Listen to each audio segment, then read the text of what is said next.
I decided to visit my son-in-law without calling, intending to surprise him with the investment news he had been begging for. But when I pulled into his driveway and saw my wife's silver Mercedes parked behind a row of overgrown cedar trees, a cold shiver ran down my spine. I quietly stepped out of my truck and crept toward the open living room window. I expected to catch them in a lie about money. I never expected to hear them planning my murder. My name is Harrison Vance. I am 72 years old, and until 45 minutes ago, I thought I was a respected patriarch, a loving husband, and a supportive father. I spent 40 years building skyscrapers across Boston, dealing with corrupt unions and cutthroat developers. Yet I never realized the most dangerous snakes were sleeping in my own guest bedrooms. Before I tell you how I dismantled their lives piece by piece, let me know in the comments where you are watching from. Hit like and subscribe if you have ever had to protect your legacy from the very people who were supposed to inherit it. It was a Tuesday afternoon, the kind of crisp autumn day that usually makes you glad to be alive. I was driving my Ford F-150, the same beat-up truck I have driven for 15 years. My wife Patricia always hated it. She said a man with $18 million in assets should be driven in a Bentley, or at least a new Cadillac. But I liked the truck. It reminded me of where I came from. It reminded me of the days when I mixed concrete with my own hands before I ever drew a blueprint. I was heading to the house I bought for my daughter Emily and her husband Jason. It is a beautiful colonial in Wellesley worth $2.5 million. I paid cash for it as a wedding gift 3 years ago. Jason had called me the night before, desperate. He gave me some story about a bridge loan for his investment firm falling through. He needed $500,000 by Wednesday, or he would lose a massive opportunity. I am not a fool with money, but for family. I have a blind spot. I had the check in my pocket. I wanted to look him in the eye when I gave it to him, to make sure he understood this was a loan, not a gift. I turned onto their street.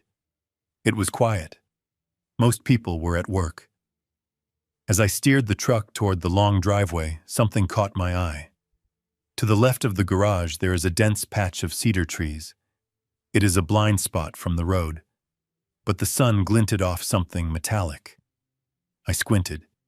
It was a bumper, a silver bumper. I stopped the truck halfway up the drive and killed the engine. I knew that car. It was the 2024 Mercedes S-Class I bought Patricia for her 60th birthday just last month. My heart started thumping a strange, irregular rhythm against my ribs.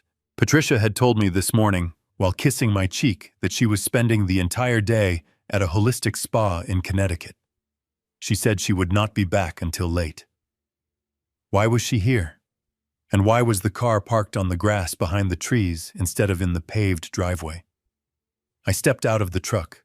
My boots crunched softly on the gravel, so I moved to the grass. I have walked active construction sites for decades. I know how to move without making a sound. As I got closer, I saw the license plate. It was caked in mud. Fresh mud. It hadn't rained in 3 days. Someone had deliberately smeared dirt over the plate to make it unreadable from a distance. A heavy stone settled in my stomach. Infidelity was the first thought naturally. Patricia is 12 years younger than me. Jason is 35. The math was sickening, but it was possible. I felt a wave of nausea, but I forced myself to keep moving.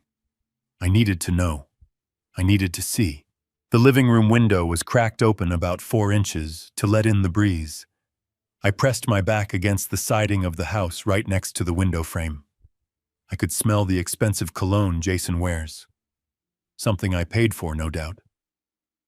I heard the clinking of glass, champagne flutes. Then I heard Patricia's voice. It wasn't the sweet, caring tone she used when she reminded me to take my heart medication. It was sharp, mocking, and full of ice. She said, "He actually believed the story about the spa. The old fool didn't even blink. He just asked if I had enough cash for tips. It is pathetic, Jason. He is like a dog that keeps coming back to the hand that beats it, except he doesn't even know he is being beaten." I held my breath.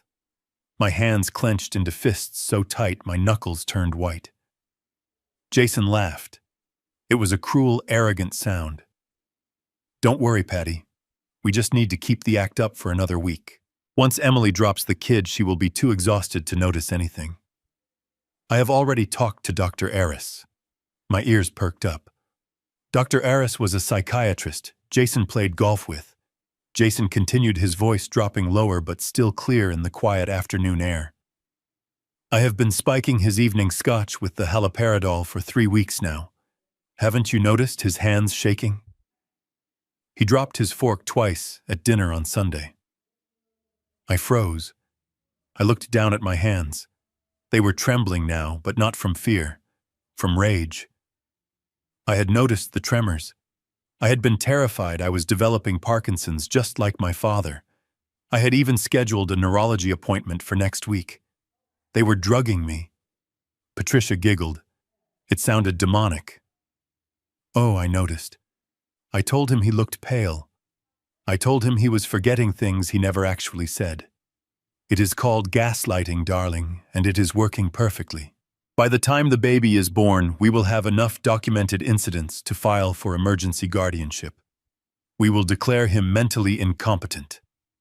And then Jason asked, the sound of liquid pouring into a glass filling the silence. Then Patricia said, her voice dropping to a whisper that cut through me like a rusted saw blade, "We put him in that facility up north, the one with the lockdown unit. And if his heart condition just happens to worsen, well, who is going to question a grieving widow and a devoted son-in-law?" Jason toasted. "To the richest widow in Boston. And to me, the new CEO of Vance Holdings."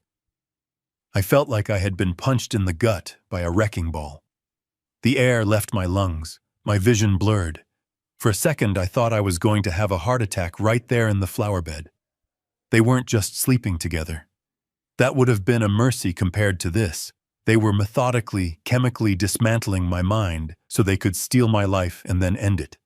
I realized then that the check in my pocket, the $500,000, was just a drop in the bucket.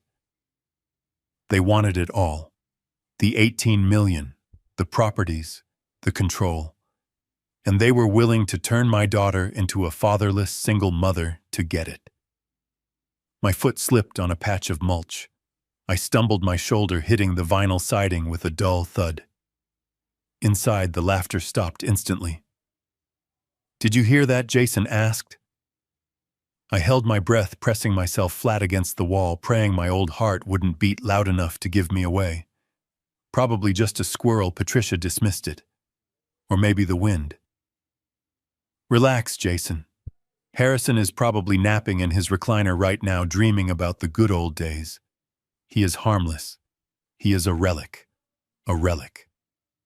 I slowly exhaled. I didn't storm in. I didn't scream. The Harrison Vance of 30 years ago, the man who once threw a foreman off a job site for stealing copper wire, would have kicked down the door and beaten Jason to a pulp. But that man would have gone to jail. That man would have lost. The Harrison Vance standing outside that window today was different. I was an architect. I knew that if you want to bring down a building, you don't swing a sledgehammer at the walls. You find the structural weakness in the foundation, and you plant explosives where no one can see them until the dust clears. I carefully, agonizingly, slowly retraced my steps. I walked backward across the grass until I reached the gravel. I opened the truck door, holding the handle so it wouldn't click. I pushed the truck into neutral and let it roll down the driveway, gravity doing the work, until I was 50 yards down the street. Only then did I turn the key. As the engine roared to life, I looked in the rearview mirror. I saw the house I had bought with my sweat and blood. It looked the same as it did an hour ago, stately, welcoming, pristine. But now I knew it was a nest of vipers. I looked at my reflection in the mirror. My face was pale. My eyes were red-rimmed. But the shaking in my hands had stopped. A cold calm had washed over me. It was the calm of a man who has nothing left to lose and everything to avenge. Patricia thought I was a relic. Jason thought I was a clueless old man ready for the slaughterhouse. They thought they were writing the final chapter of my life. I put the truck in gear and pulled away, leaving the check for $500,000 untouched in my pocket. They were wrong. This wasn't the end of my story. It was the beginning of theirs, and it was going to be a tragedy. I drove straight to the only place I knew was safe. Not the police station. Not my home. I drove to the bank. If they wanted a war over assets, I would show them what a hostile takeover really looked like. But first, I needed to know exactly how much poison was in my blood. I needed proof, because when I strike, I don't miss. The house was dark when I finally pulled into the garage, but the silence that usually brought me peace now felt heavy like the air before a thunderstorm. I walked into the kitchen, the granite countertops gleaming under the under-cabinet lighting I had installed myself just last year. Every corner of this house held a memory, a decision, a moment of pride. Now it just felt like a stage set for a tragedy I was being forced to star in. I poured myself a glass of water, my hand steady despite the rage boiling in my veins. I didn't turn on the main lights. I just sat at the kitchen island and waited. At 7:30 sharp, the garage door rumbled open. I heard the distinct purr of the Mercedes engine, then the heavy thud of the door closing. Footsteps clicked against the concrete. Then the mudroom door swung open. Patricia breezed in, bringing with her a gust of cool autumn air and the overpowering scent of lavender and eucalyptus. She was carrying 3 boutique shopping bags with the logo of an exclusive spa in Connecticut. It was the perfect prop. "Harrison, darling, why are you sitting in the dark?" she asked, her voice light and musical. She flipped the switch, flooding the room with harsh light. I blinked, forcing a confused expression onto my face. I had to play the part. I had to be the befuddled old man she wanted me to be. I must have dozed off, I muttered, rubbing my eyes. "How was the spa?" "Oh, it was heavenly," she sighed, setting the bags on the counter and walking over to kiss my cheek. Her lips felt like ice burning my skin.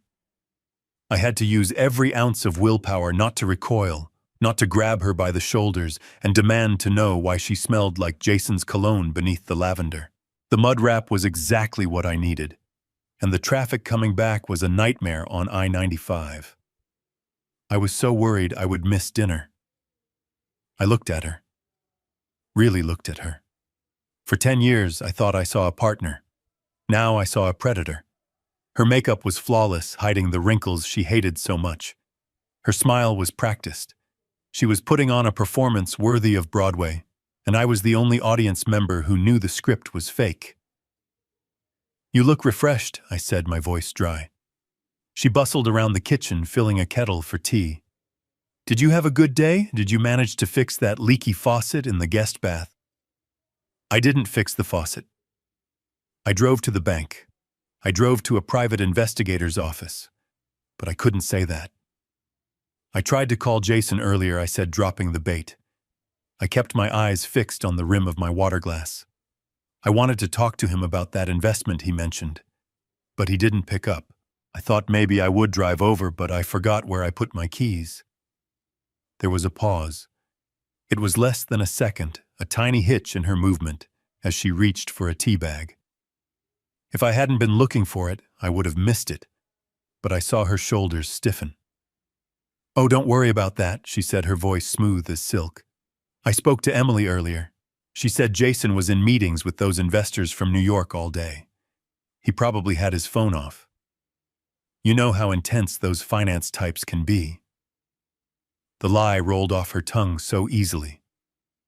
Meetings. Investors. She had been in his bed 2 hours ago. She had been laughing while he planned my death.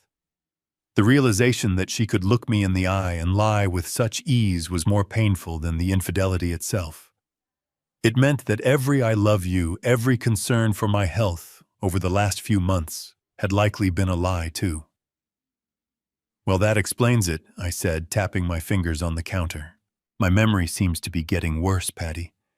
I could have sworn he said he was free today." Patricia turned to me, her face arranging itself into a mask of deep concern. She walked over and placed her hand on my arm. "Harrison, we have talked about this.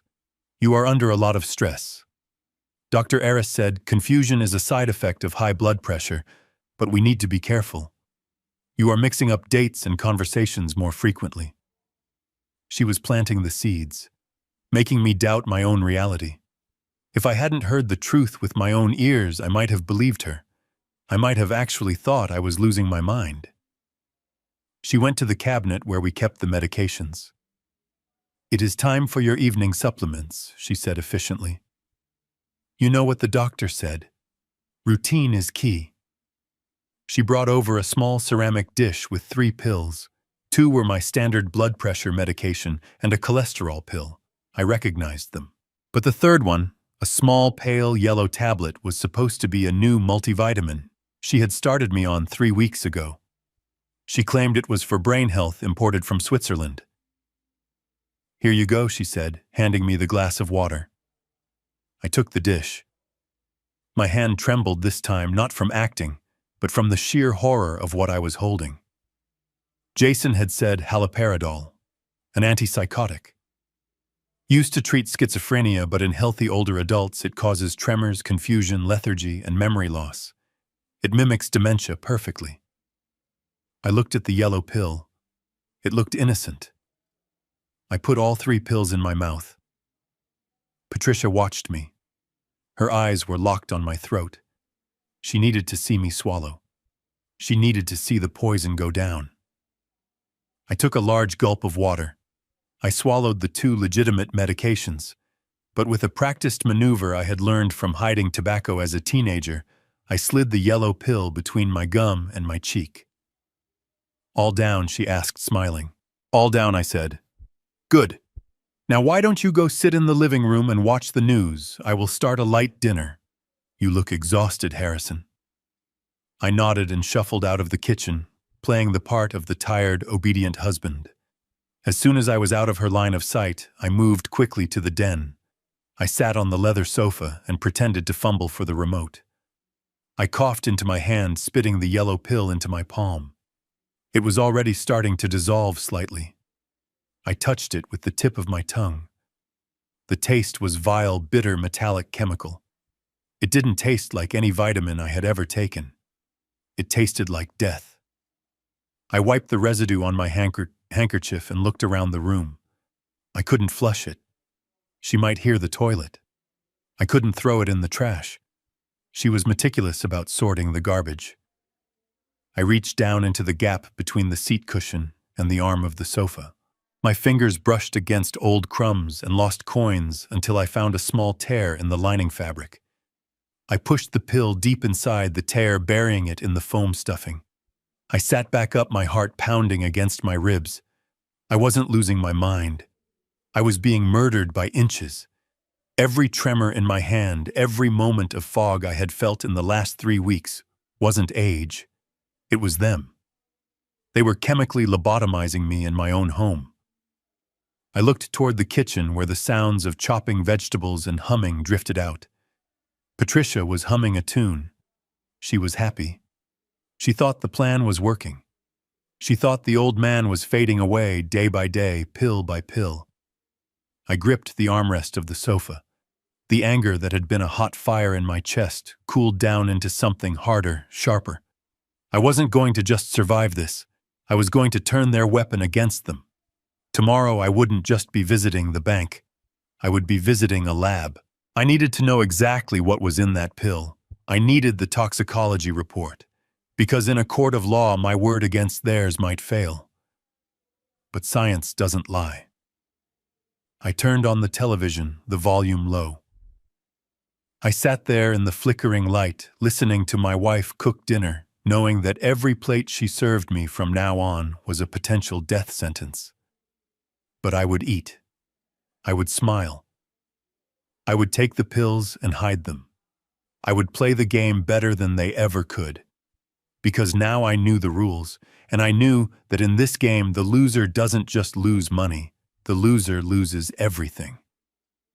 Sunday arrived with a sky the color of a bruised plum, casting a gray pallor over the dining room that matched the feeling in my gut. This was the weekly ritual, the Sunday family dinner that used to be the highlight of my week. Now, as I adjusted the cuffs of my shirt and checked my reflection in the hallway mirror, I felt like a soldier preparing to walk into a minefield without a metal detector. I had spent the last few days pretending to take the pills, pretending to be confused, and watching Patricia watch me with that hawk-like intensity she disguised as affection. But tonight was different. Tonight, I would see my daughter. When the doorbell rang, the sound seemed to echo too loudly in the silence of the house. Patricia rushed to answer it, her heels clicking on the hardwood, putting on her best performance of the doting grandmother-to-be. I followed slowly, adopting the slightly shuffled gait I had been perfecting all week. I needed them to believe the poison was working. I needed them to think the lion had lost his teeth. But when the door opened, my act almost crumbled. Jason walked in first, radiating a sickening kind of vitality. He was wearing a crisp white Oxford shirt and navy chinos, looking every inch the successful son-in-law he pretended to be. He flashed that bright, predatory smile at Patricia and leaned in to kiss her cheek, lingering just a fraction of a second too long for propriety. But I didn't care about Jason. My eyes went straight to the person behind him. Emily. My beautiful, vibrant daughter, who used to run marathons and debate politics with me until 2 a.m, looked like a walking corpse. She was 7 months pregnant, but instead of the glow everyone talks about, her skin was the color of parchment. Her eyes, usually a sharp, intelligent hazel, were dull and glassy, surrounded by dark circles that looked like bruises. She didn't walk. She shuffled, her movements heavy and uncoordinated. "Hi, Dad," she whispered. Her voice was thin, brittle. I wanted to rush forward and wrap her in my arms. I wanted to shake Jason until his teeth rattled and demand to know what he had done to her. But I couldn't. Not yet. If I broke character now, we would both lose. "Hello, sweetheart," I said, keeping my voice steady, but injecting a note of frailty into it. "You look tired." Jason stepped between us, placing a possessive hand on the small of her back. He squeezed, and I saw Emily flinch. "She is just exhausted, Harrison." Jason said, his voice loud and condescending. "The doctor said the 3rd trimester is tough. Plus her hormones are all over the place. She has been having some pretty severe mood swings, haven't you, Em?" Emily didn't answer. She just stared at the floor and nodded mechanically. We moved to the dining room. The table was set with Patricia's best china, the silver gleaming under the chandelier. It was a grotesque tableau of domestic perfection. Patricia sat at the foot of the table, I took the head, and Jason and Emily sat on either side. Dinner was a roast, but to me, it tasted like sawdust.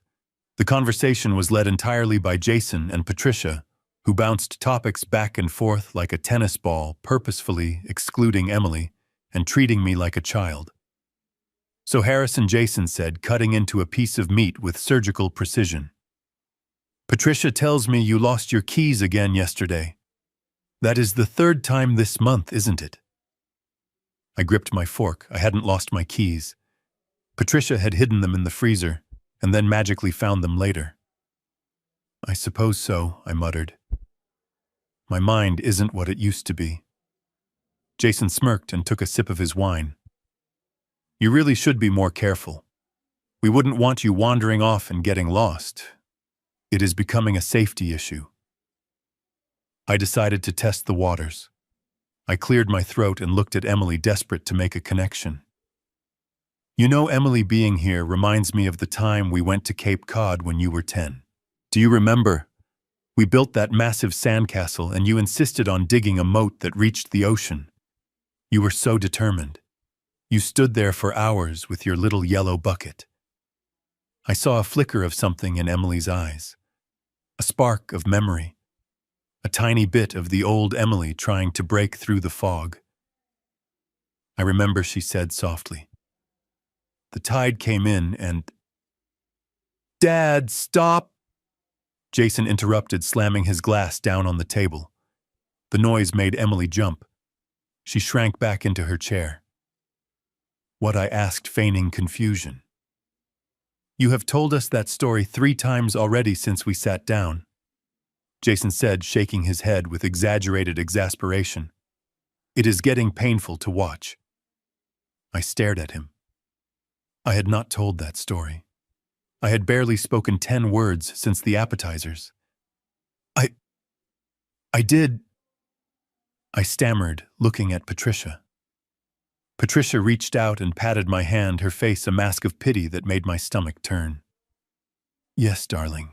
You told us about the sandcastle right before the salad, and then again when I brought out the roast. It is okay. We know you don't mean to repeat yourself. I looked at Emily. She was looking at me with a mixture of fear and confusion. The spark in her eyes was gone, replaced by the dull acceptance of a lie. She believed them. They had gaslighted her so thoroughly that she couldn't trust her own memory of the last 20 minutes. I am sorry, I whispered, looking down at my plate. I didn't realize. It is okay, Dad, Emily said, her voice trembling. Maybe you should see that specialist Jason talked about.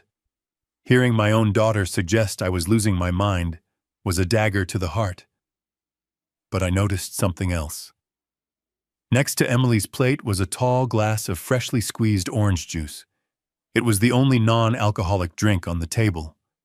Patricia had made a big show of pouring it for her earlier. Drink up, Jason said, noticing my gaze. You need the vitamin C. Dr. Aris was very specific about your nutrition. Dr. Aris, the psychiatrist, the man who was helping them poison me. If he was involved in Emily's nutrition, that juice was as toxic as the pills in my sofa. I am not thirsty, Emily murmured. Drink it, Jason said. His voice dropped an octave. It wasn't a suggestion anymore. It was an order. For the baby. Emily's hand reached for the glass. Her fingers were shaking. I couldn't let her drink it. I didn't know what was in it, sedatives, hallucinogens, or something worse, but I knew I had to stop it. I needed a distraction. A big one. I reached for the bottle of Cabernet Sauvignon to refill my glass. As my hand passed over Jason's side of the table, I deliberately allowed my arm to spasm. It was a violent, jerky movement, exactly like the side effect of the drug they thought I was taking. My hand struck Jason's wine glass. The goblet tipped over, sending a tidal wave of dark red liquid cascading onto Jason's pristine white shirt and lap. Damn it, Jason yelled, jumping up and knocking his chair back. You clumsy old fool! Look what you did! Chaos erupted. Patricia gasped and jumped up, grabbing napkins. Oh, Harrison. Be careful. I am so sorry, I stammered, standing up and moving around the table towards them, acting flustered. My hand. It just slipped. Jason was busy wiping his pants, swearing under his breath, his charming mask completely gone. Patricia was fussing over him. No one was looking at Emily. This was my chance. I grabbed a napkin and moved to Emily's side, pretending to check if any wine had splashed on her. I leaned in close, my face inches from her ear, sheltered from the others by the high back of her chair. I dropped the act. My voice was low, sharp, and lucid. Do not drink the orange juice, I whispered. It is drugged. They are lying to you, Emily. I am not sick. Trust me. I pulled back instantly, terrified I had been too bold. Emily turned her head slowly to look at me. I waited for a nod, a squeeze of the hand, a sign that she understood. But what I saw froze my blood. She looked at me with absolute terror. She didn't see a father trying to save her. She saw a delusional old man whispering conspiracy theories. She saw the person Jason had warned her about. Dad. She whispered, her voice trembling with tears. You are scaring me. Please stop. Jason looked up, and his face red with anger. What did you say to her, Uthing? I said, raising my hands in surrender, stepping back into the role of the confused senior. I didn't want the wine to ruin her dress. Jason glared at me, then looked at Emily. He walked over, placed a hand on her shoulder, and pushed the glass of orange juice closer to her. "It is okay, babe," he said, his eyes locking onto mine with a cold challenge. "Your dad is just having a bad night. Drink your juice, it will help you calm down." Emily looked at me one last time, tears spilling down her cheeks. Then she looked at Jason. The fear in her eyes shifted to submission. She picked up the glass. "Don't," I thought, screaming inside my head. "Please, baby girl, don't." She brought the glass to her lips and drank. She drank it all, gulping it down like it was medicine she hated, but knew she had to take. Jason smiled at me. It was the smile of a man who knew he had won. I sank back into my chair, watching my daughter swallow the poison that kept her compliant. I felt a cold rage settle in the pit of my stomach, heavier and darker than anything I had ever felt before. They had taken her mind. They had turned her against me. Spilling the wine wasn't enough. Whispering wasn't enough. I realized then that I couldn't save Emily with subtle gestures. I couldn't wake her up with words. She was too far gone. If I wanted to save my daughter and my grandchild, I was going to have to destroy the world she was living in. I was going to have to let them think they had succeeded, let them drag us all the way to the edge of the cliff. Because only when they were standing on the edge, arrogant and blinded by their own victory, could I push them off. I picked up my fork and resumed eating the cold roast. "That was delicious, Patricia," I said, my voice hollow. "Thank you, Harrison," she replied, exchanging a look with Jason. I chewed slowly, visualizing the blueprints in my head. Not for a building, but for a cage. A cage built of laws, money, and evidence. And tonight, Jason just gave me the measurements I needed. He thought the wine stain on his shirt was a disaster. He had no idea it was the mark of a dead man walking. The rain on Monday morning matched my mood perfectly, a relentless gray drizzle that washed the color out of the Boston streets. I told Patricia I was going to the library to read old newspapers, a habit she encouraged because she thought it was a harmless pastime for a senile man. In reality, I drove straight to the financial district. I parked my truck 3 blocks away from the First Republic private wealth office, pulled up my collar, and walked briskly. My hands were in my pockets, gripping the cold metal of my car keys, grounding me in the present. I wasn't the confused old man who spilled wine at dinner last night. Today, I was Harrison Vance, the man who had built half the skyline of this city, and I was about to inspect the foundation of my own life. I walked through the revolving glass doors and was immediately greeted by the hushed, sterile atmosphere of wealth. The air smelled of polished mahogany and money. My account manager, Robert, a man I had known for 20 years, hurried over to greet me. Usually Robert greeted me with a firm handshake and a joke about the Red Sox. Today he looked at me with eyes full of concern, the kind of pity usually reserved for stray dogs or terminally ill patients. "Mr. Vance," he said, his voice lowered to a conspiratorial whisper. "I didn't expect to see you today. Is everything all right?" I looked him dead in the eye. "I don't know, Robert. You tell me." I asked to be taken to the private viewing room.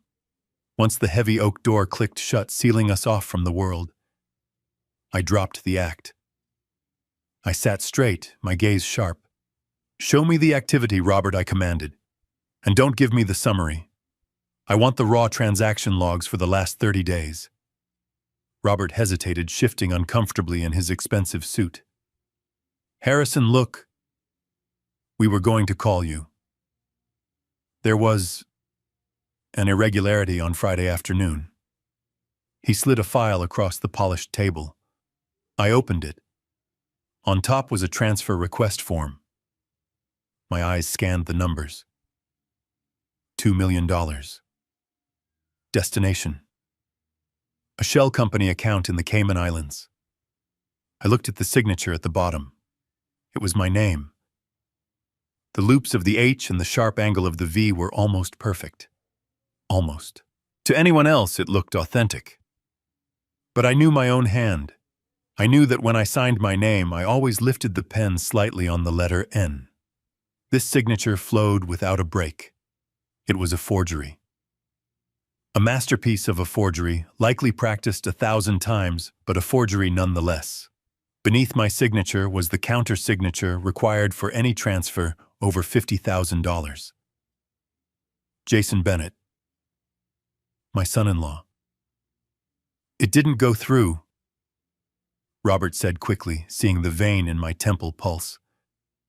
Our automated fraud detection system flagged it. Not because of the signature, actually. That passed the visual check. It was flagged because the receiving account in the Caymans is on a watch list. It is associated with high-risk gambling syndicates.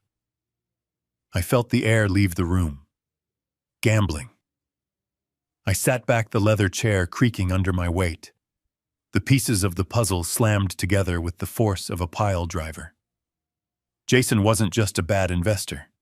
He wasn't just greedy. He was a degenerate gambler. Dig deeper, Robert, I said, my voice like gravel. Run a full liability check on Jason Bennett. Use my authority as the primary account holder of the family trust. I want to know who he owes. Robert typed furiously on his terminal for a few minutes. The silence stretched heavy and suffocating. When he finally looked up, his face was pale. Harrison, he said softly. It is bad. We have inquiries on his credit report from 3 different collection agencies in New Jersey. Hard inquiries. But that is not the worst part. There are shadow liens against his house. The house you bought them. And there is a flag here from a private lender in South Boston. South Boston. That didn't mean banks. That meant loan sharks. That meant men who broke legs for interest payments. How much, I asked. Robert swallowed hard. Based on the liens and the attempted transfer amount, I would estimate he is underwater by at least $5 million. $5 million. I closed my eyes. The desperation in Jason's eyes last night, the way he forced Emily to drink the juice, the urgency of their plan to declare me incompetent. It all made terrifying sense. They didn't just want my money to live a life of luxury. They needed my money to stay alive.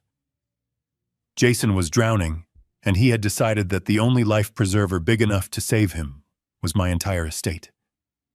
He was willing to kill me and drug his own wife to pay off a gambling debt. If he doesn't pay, I whispered more to myself than to Robert. They will kill him. Robert nodded grimly.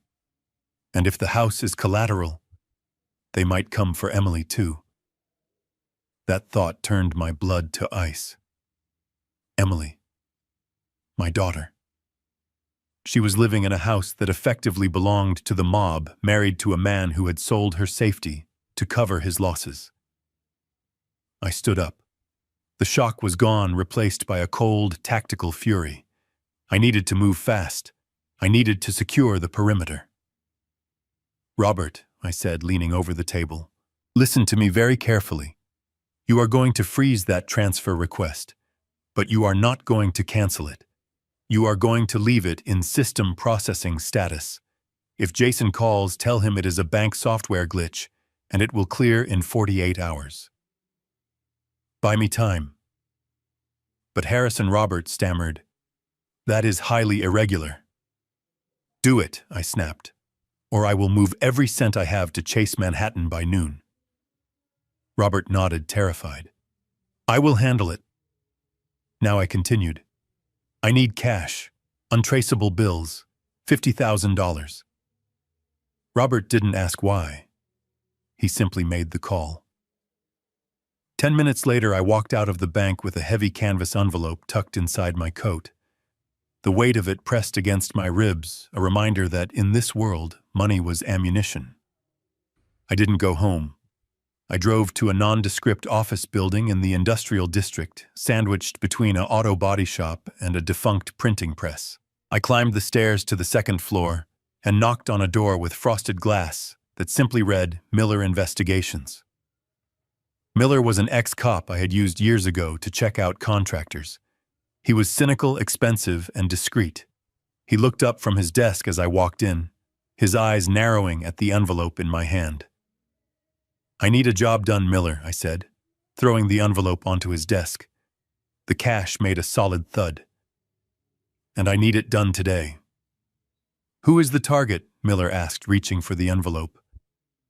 "I am," I said. He paused, his hand hovering over the money. "Excuse me, I need you to bug my house," I explained, my voice steady. "Every room, especially the kitchen and the master bedroom. Audio and video, high definition. And I need a remote feed accessible only from my phone. I want to know when a pin drops in that house." Miller opened the envelope and thumbed through the stack of hundreds. He whistled low. "Domestic trouble." "You could say that," I replied. "My wife and son-in-law are planning to commit me. I need them on tape. I need everything." Miller nodded, tucking the money into a drawer. "I can have a crew there in an hour. We will look like a pest control company. Tent the place for termites." "No," I said. "They will be suspicious. Make it a cable company." Patricia called about the internet being slow last week. "Show up, say you are upgrading the fiber optics. She will let you in. She loves anything that sounds like an upgrade." "Done," Miller said. "You want us to bug the daughter's house too?" "No," I said quickly. "Too risky. Jason is paranoid. Just my house, they feel safe there. They talk freely there. That is where they will hang themselves." I left Miller's office and got back into my truck. The rain was coming down harder now, drumming a chaotic rhythm on the roof. I gripped the steering wheel, my knuckles white. I had confirmed the motive. I had funded the surveillance. Now I had to go back into the lion's den.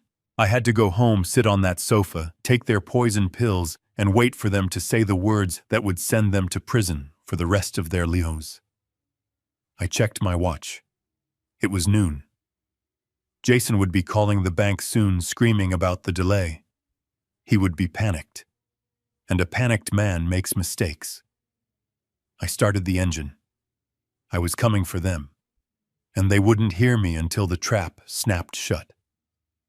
I sat in the sterile, white-walled examination room of a private toxicology lab in downtown Boston, tapping my foot against the linoleum floor. The fluorescent lights hummed with a low, irritating buzz that seemed to drill directly into my skull. In my pocket, inside a small plastic bag, was the yellow pill I had salvaged from the sofa cushion. To anyone else, it looked like a harmless vitamin, a symbol of a wife's care for her aging husband. To me, it felt like a bullet I had managed to dodge, and I was terrified of what the ballistics report would say. Dr. Evans, a toxicologist I had hired based on a recommendation from my lawyer, walked in holding a clipboard. He didn't smile. He didn't offer the usual pleasantries about the weather or the Red Sox. He looked at me over the rim of his glasses with a gravity that made the air in the room grow heavy. "Mr. Vance," he said, closing the door firmly behind him, "we ran the mass spectrometry on the sample you provided. You were right to be suspicious. This is not a multivitamin. It isn't a supplement from Switzerland, and it certainly isn't for brain health." I gripped the armrests of the chair, bracing myself. "What is it, doctor?" "It is haloperidol," he said, the words hanging in the air like smoke. "And not a standard dose. This is a high-potency concentration typically used for acute psychiatric wards to sedate violent patients." I felt the blood drain from my face. Haloperidol. I knew the name, but hearing it confirmed was like a physical blow. "What does it do?" I asked, though I already suspected the answer. Dr. Evans pulled up a chart on his tablet and turned it towards me. "In a healthy 72-year-old man with no history of psychosis, this drug is a wrecking ball. The side effects include severe motor tremors, muscle rigidity, lethargy, and mental confusion. It causes what we call drug-induced Parkinsonism. But the psychological effects are worse. It creates a fog. You would lose your short-term memory. You would have trouble forming sentences. You would become docile, easily manipulated, and eventually you would exhibit symptoms indistinguishable from advanced dementia." I stared at the floor. My hands were shaking again, but this time it was pure rage. The tremors I had felt over the last 3 weeks, the times I had dropped my fork, the moments I couldn't remember where I put my glasses, it wasn't age. It wasn't my body failing me. It was Patricia. Every night, she had kissed my cheek, handed me a glass of water, and poisoned me. She was chemically stripping away my dignity, my mind, and my autonomy, all while smiling and calling me darling. If I had kept taking these, I whispered, my voice raspy. What would have happened? Dr. Evans took off his glasses and rubbed the bridge of his nose. If you had continued at this dosage for another month, the neurological damage could have been permanent. You would have been catatonic. You would have been exactly where they wanted you, in a long-term care facility, unable to speak, unable to object to a power of attorney transfer. Mr. Vance, this is not just malpractice. This is attempted murder by pharmaceutical means. I took the report from his hand. The paper felt heavy, like a death warrant I had miraculously survived. Thank you, doctor, I said, standing up. My legs felt strong. My mind was clear. I needed this. I walked out of the clinic and into the cold drizzle of the parking lot. I climbed into my truck, tossed the report onto the passenger seat, and just sat there for a moment, gripping the steering wheel until my knuckles turned white. I wanted to scream. I wanted to drive straight home and tear the house down brick by brick. But I couldn't. Not yet. I had the medical proof, but I needed to know the full extent of the rot. My phone buzzed in my pocket, vibrating against my leg like a warning. It was a notification from the app connected to the listening devices Miller had installed yesterday. Motion detected. Living room, I frowned. Patricia was supposed to be at a charity luncheon. I unlocked my phone, opened the app, and put on my earbuds. The audio feed crackled to life, crystal clear. At first I heard sobbing, a low, wretched sound that twisted my gut. It was Emily. Then I heard Jason's voice. It was smooth, cold, and utterly devoid of humanity. Stop crying, Emily. It is pathetic. You are stressing the baby, and if you stress the baby, you are stressing me. I can't do it. Jason, Emily sobbed. I can't sign this. You are asking me to give up my rights. You are asking me to let you make all the decisions for the baby. Why we are married. Why do we need a contract? I leaned closer to the phone, my heart hammering against my ribs. Because Emily, Jason said, his voice dropping to a menacing whisper. We have to be realistic. Look at your father. Look at him. He is losing his mind. He is violent. He is unpredictable. He is not violent, Emily cried out. He spilled some wine. He is just old. He is crazy. Emily, Jason shouted, the volume spiking in my ear. And you know what the doctors say, it is genetic. It runs in the blood. You have been emotional lately. You have been seeing things. You have been paranoid. Just like him. No, Emily whimpered. No, I am fine. Are you? Jason sneered. You forgot to turn off the oven yesterday. You lost your car keys twice last week. Does that sound familiar? It starts with forgetfulness. Emily. Then comes the confusion. Then the madness. If you don't sign this paper giving me full guardianship of the child in case of your incapacity, then I will have no choice. No choice but what Emily asked, her voice trembling with terror. To have you evaluated, Jason said calmly, just like we are doing with your dad.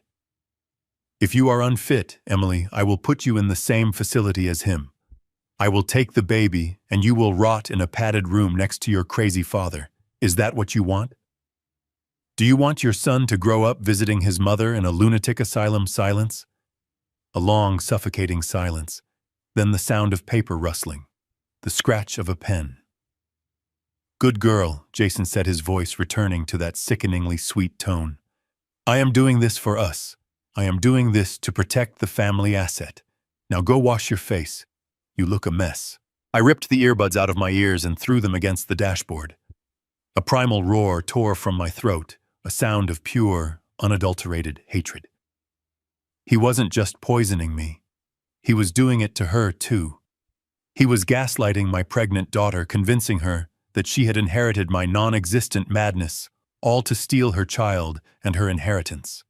He was a monster, a parasite that had burrowed into the heart of my family and was eating us from the inside out. I started the truck, the engine roaring to life like a beast waking up. I didn't drive home. I drove to my private office in the city, the one place they hadn't contaminated. The drive was a blur of red lights and wet asphalt. I didn't feel the road. I only felt the burning need to end this. I stormed into my office, slamming the heavy door behind me. The room was lined with awards blueprints of skyscrapers I had built, photos of me and Emily when she was a child. It was a monument to a life of hard work and integrity, and Jason was trying to turn it all into a gambling chip. I looked at the massive oak desk in the center of the room. It was a solid piece of furniture built to last 100 years. I walked around it, my breathing ragged. The image of Emily crying, signing away her rights, flashed before my eyes. The image of the yellow pill. The image of Patricia smiling. I couldn't hold it in anymore. I clenched my fist, winding back, and with every ounce of strength in my 72-year-old body, I punched the center of the desk. Crack! Pain exploded up my arm, sharp and electric. My knuckles split. Blood smeared onto the polished wood. But the pain was good. The pain was real. It cut through the fog of their lies. It reminded me that I was alive, that I was dangerous, and that I was not the frail old man they thought I was. I stared at the blood on the desk. My blood.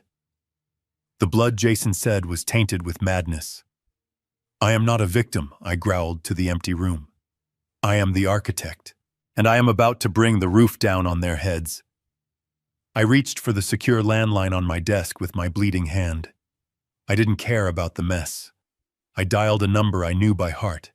It rang twice. Sarah Jenkins, attorney at law, a sharp voice answered. Sarah, I said. My voice was no longer the wavering tone of a confused senior. It was low, cold, and hard as steel. Harrison. You sound different. Is everything okay?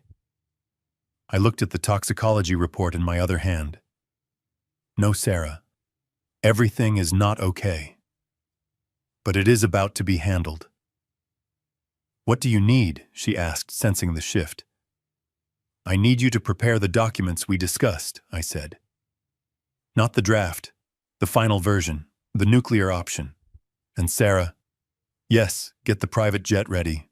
I need to move Emily tonight. Harrison, what is happening? I am executing Plan B, I said, wiping the blood from my knuckles onto a handkerchief. They wanted a war of attrition. I am giving them a blitzkrieg. Meet me at the airfield in 2 hours, and bring a notary. I hung up the phone. The time for observation was over. The time for gathering evidence was done. I had the poison. I had the tape. I had the motive. Now I was going to construct a trap so intricate, so devastating, that by the time they realized they were caught, they would already be buried. I wrapped my hand in the handkerchief, grabbed the file, and walked out of the office. The pain in my hand was throbbing a steady drumbeat of war. Jason wanted to play games with mental health fine. I was about to drive him insane. I parked my truck 2 blocks away from the Rusty Spoon, a 24-hour diner on the edge of the industrial district that smelled permanently of bacon grease and stale cigarette smoke. It was the last place anyone would look for Harrison Vance, the real estate tycoon. It was the last place anyone would look for Sarah Jenkins, one of the most expensive corporate attorneys in Boston. But that was exactly why we were here. When you are planning to bury your enemies, you do not hold the strategy meeting in a glass-walled conference room. You do it in the shadows. I walked in, pulling my baseball cap lower over my eyes. Sarah was already there, sitting in the furthest booth, her back to the wall. She looked out of place in her tailored charcoal suit, surrounded by truckers and third-shift factory workers.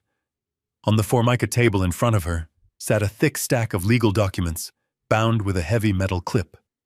To the waitress pouring coffee, it probably looked like a divorce settlement or a business contract.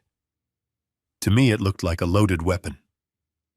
Harrison, Sarah said, as I slid into the booth opposite her. She didn't smile. Her face was pale, her eyes scanning the room nervously. I have been practicing law for 20 years. I have dismantled hostile takeovers. I have defended clients against the SEC. But this is entirely different. I took the black coffee she had ordered for me. My hand was steady. The bandage on my knuckles from where I punched the desk was hidden inside my jacket pocket. "Is it ready?" I asked. Sarah placed her hand on the stack of papers. "It is ready. But I need you to be absolutely certain before you touch this pen. This isn't just a trap, Harrison. This is a labyrinth. Once they sign this, there is no way out. Not for them and not for us if we get caught manipulating the disclosure forms." I looked at the document. The cover page read, "Transfer of Executive Control and Asset Management, Vance Holdings, LLC." It looked impressive. It looked like the golden ticket Jason and Patricia had been dreaming of. It granted them full power of attorney, full access to the corporate accounts, and immediate executive decision-making power over my entire estate. "Walk me through the fine print, Sarah," I said, taking a sip of the bitter coffee. "I want to hear the snap of the trap." Sarah opened the document to page 42. The text here was dense, single-spaced, and written in the kind of complex legalese that makes most people's eyes glaze over. Jason Bennett, the man who couldn't be bothered to read an investment prospectus, wouldn't make it past the first paragraph. "Here," Sarah said, pointing to a clause buried in the middle of the page. "This acts as an umbrella acceptance clause. By assuming executive control of Vance Holdings, the new directors, that is Jason and Patricia, automatically assume personal liability for all subsidiary assets and, crucially, all subsidiary debts and legal entanglements acquired within the last fiscal quarter." "And what have we acquired?" I asked, knowing the answer, but needing to hear it aloud to solidify my resolve. Sarah flipped to the appendix. "We finalized the purchase of Titan Eco Solutions this morning, using the shell company you set up. On paper, Titan looks like a waste management firm with potential. In reality, it is a toxic asset in every sense of the word. They are currently carrying $20 million in defaulted loans that are being called in by creditors next week." $20 million, I repeated. "That covers Jason's gambling debts 4 times over. But that is just money. Money they can declare bankruptcy on." "I need more, Sarah." Sarah hesitated, then turned the page again. "This is the kill shot, Harrison. Titan isn't just broke. They are currently the primary subject of a federal investigation for dumping chemical waste into the Charles River watershed. The EPA and the FBI have been building a case for 6 months. The indictments are sealed, but they are dropping on Monday." I leaned back against the cracked vinyl of the booth. Monday. The timing was exquisite. And the liability, I asked, because Titan was purchased as a distressed asset under specific emergency management protocols. Sarah explained, her voice dropping to a whisper. "The liability pierces the corporate veil. The directors don't just pay a fine. The directors are criminally responsible for the negligence. By signing this transfer today, Jason and Patricia aren't just becoming CEOs. They are volunteering to be the fall guys for a federal crime. They will be facing minimum mandatory sentences of 10 to 15 years in federal prison." I looked at the document. It was a masterpiece of legal engineering. It gave them exactly what they wanted: the crown. They just didn't know the crown was made of lead, and they were standing in deep water. "They will never read page 42, I said quietly. "They are too arrogant. They think I am senile. They think I am handing this over because I am weak, because the drugs are working. They will see the title, they will see the bank account numbers, and they will sign." Sarah looked at me with a mixture of admiration and fear. "You are destroying your own company to catch them, Harrison. Vance Holdings will be dragged through the mud. The stock will tank when the investigation goes public. You are burning down the village to kill the wolves. I can rebuild a company. I said, my voice hard. I did it once, I can do it again. But I cannot rebuild my daughter if they destroy her. I cannot rebuild my life if they put me in a home and let me rot. I reached into my pocket and pulled out my favorite fountain pen. It was a Mont Blanc, a gift from Emily when she graduated college. It felt heavy and substantial in my hand. I flipped to the signature page. My name was typed there, Harrison J. Vance. Below it was a blank line waiting for my surrender. Sarah watched me holding her breath. This is the point of no return. I looked at the paper. I thought about the orange juice glass in Emily's shaking hand. I thought about the yellow pill hidden in my sofa. I thought about Jason's laugh as he planned my funeral. I uncapped the pen. The nib gleamed under the harsh diner lights. I didn't tremble. I didn't hesitate. I signed my name with a flourish, the blue ink flowing smoothly onto the white paper. But I didn't sign it with the shaky, weak signature of a dying man. I signed it with the bold, aggressive stroke of the architect who had reshaped the city skyline. I closed the folder and slid it back across the table to Sarah. Pack it up, I said. Put it in the official binder. Make it look like the keys, chamis to the kingdom. Sarah put the document into her briefcase and clicked the locks shut. The sound was like a gunshot in the quiet diner. What happens now? She asked. Now, I said, standing up and throwing a $20 bill on the table for the coffee. Now I go home. I call a family meeting. I play the part of the defeated old man one last time. I hand them the rope, Sarah, and I watch them tie the noose around their own necks. I walked toward the door feeling lighter than I had in weeks. The fear was gone. The uncertainty was gone. All that was left was the cold, mathematical certainty of cause and effect. Let them think they have won, I whispered to the night air as I stepped out into the parking lot. Let them pop the champagne. Let them plan their vacations. Because the higher they climb, the harder they fall. And I am going to be there to watch them hit the ground. The living room was staged perfectly for a surrender. I had asked Patricia to light a fire in the hearth, complaining that my bones felt cold, a symptom of the withdrawal I was genuinely feeling as my body purged the last of the poison. But the chill in the room had nothing to do with the temperature. It was the icy anticipation of two predators waiting for their prey to finally stop kicking. I sat in my favorite leather wingback chair, a blanket draped over my legs, my hands resting on the head of my cane. I made sure they trembled visibly. It wasn't hard. The adrenaline coursing through my system was making my heart race like a piston engine, but I channeled all that energy into the performance of a lifetime. When the doorbell rang, Patricia practically leaped from the sofa to answer it. She ushered Sarah in with a warmth that was as fake as the pearls around her neck. Sarah played her part flawlessly. She walked in with the heavy leather binder tucked under her arm, her face a mask of professional solemnity. She didn't look at me with pity or conspiracy. She looked at me like a lawyer witnessing the end of an era. "Good evening, everyone," Sarah said, placing the binder on the coffee table with a heavy thud. The sound seemed to suck the air out of the room. "I have prepared the documents as requested by Mr. Vance." Jason was standing by the fireplace, nursing a scotch.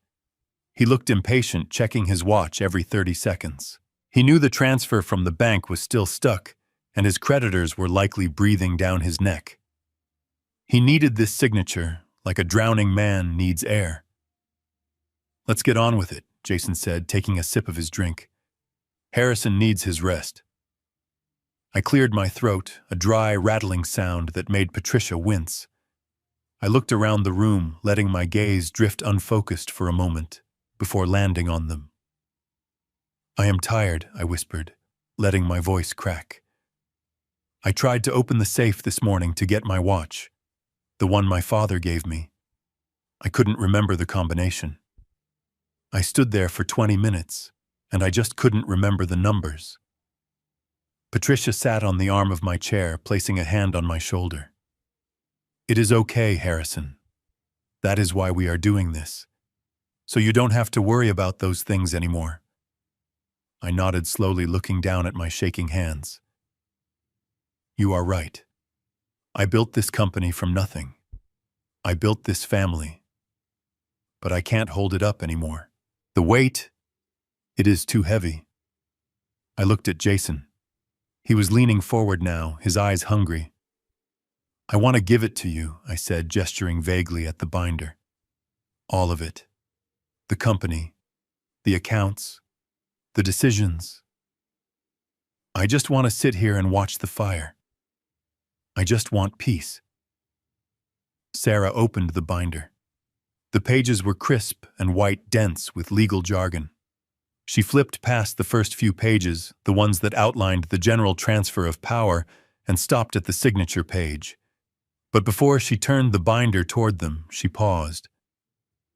I must advise you both, Sarah said, looking strictly at Jason and Patricia. This is a total transfer of executive liability. By signing this, you are assuming full legal and financial responsibility for Vance Holdings and all its current subsidiaries. You are not just inheriting the assets. You are inheriting the operational reality of the business as it stands today. Do you understand? Jason laughed, a short barking sound. We know how business works, Sarah. We don't need a lecture. We are ready to take the reins. He didn't ask what the current subsidiaries were. He didn't ask about the operational reality. He didn't ask to read the due diligence reports that were tabbed in red at the back of the binder. He just saw the finish line. Patricia was equally eager. She reached for the gold pen Sarah had placed on the table. Of course we understand. We just want to do what is best for Harrison. Then please, Sarah said, sliding the binder toward them. Sign here as the new directors. Jason put his glass down and practically snatched the pen from Patricia's hand. He didn't even sit down. He bent over the coffee table, scribbling his signature with a violent, jagged energy. He pressed so hard I thought he might tear the paper. There, he said, straightening up and handing the pen to Patricia. Your turn, Patty. Patricia sat down and signed with a flourish, her signature looping and elegant, right next to his. She looked up at me as she capped the pen, a smile playing on her lips that didn't reach her eyes. It is done, she said softly. Sarah took the binder back. She checked the signatures, then nodded once. She turned the page to the notary section, stamped it, and signed her own name. The sound of the stamp hitting the paper echoed like a gavel striking a sounding block. It is official, Sarah said, closing the binder. The transfer is immediate. As of this moment, Mr. Vance is retired, and you are the legal owners and operators of Vance Holdings. I let out a long, shuddering sigh and let my head fall back against the chair. Thank you, I whispered. Thank you for taking the burden. Jason walked over to the window and pulled out his phone. I could see him typing furiously, probably texting his bookie that the money was coming. He turned back to the room, his face flushed with victory.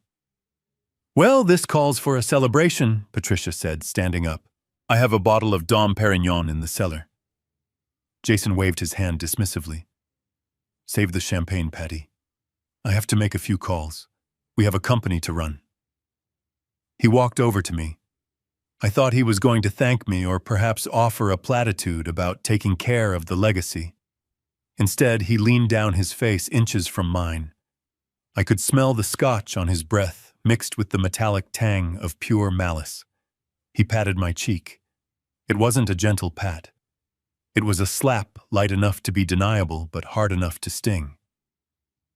Smart decision, old man, he whispered, his voice dropping so low that Sarah couldn't hear him from the door. You finally did something useful.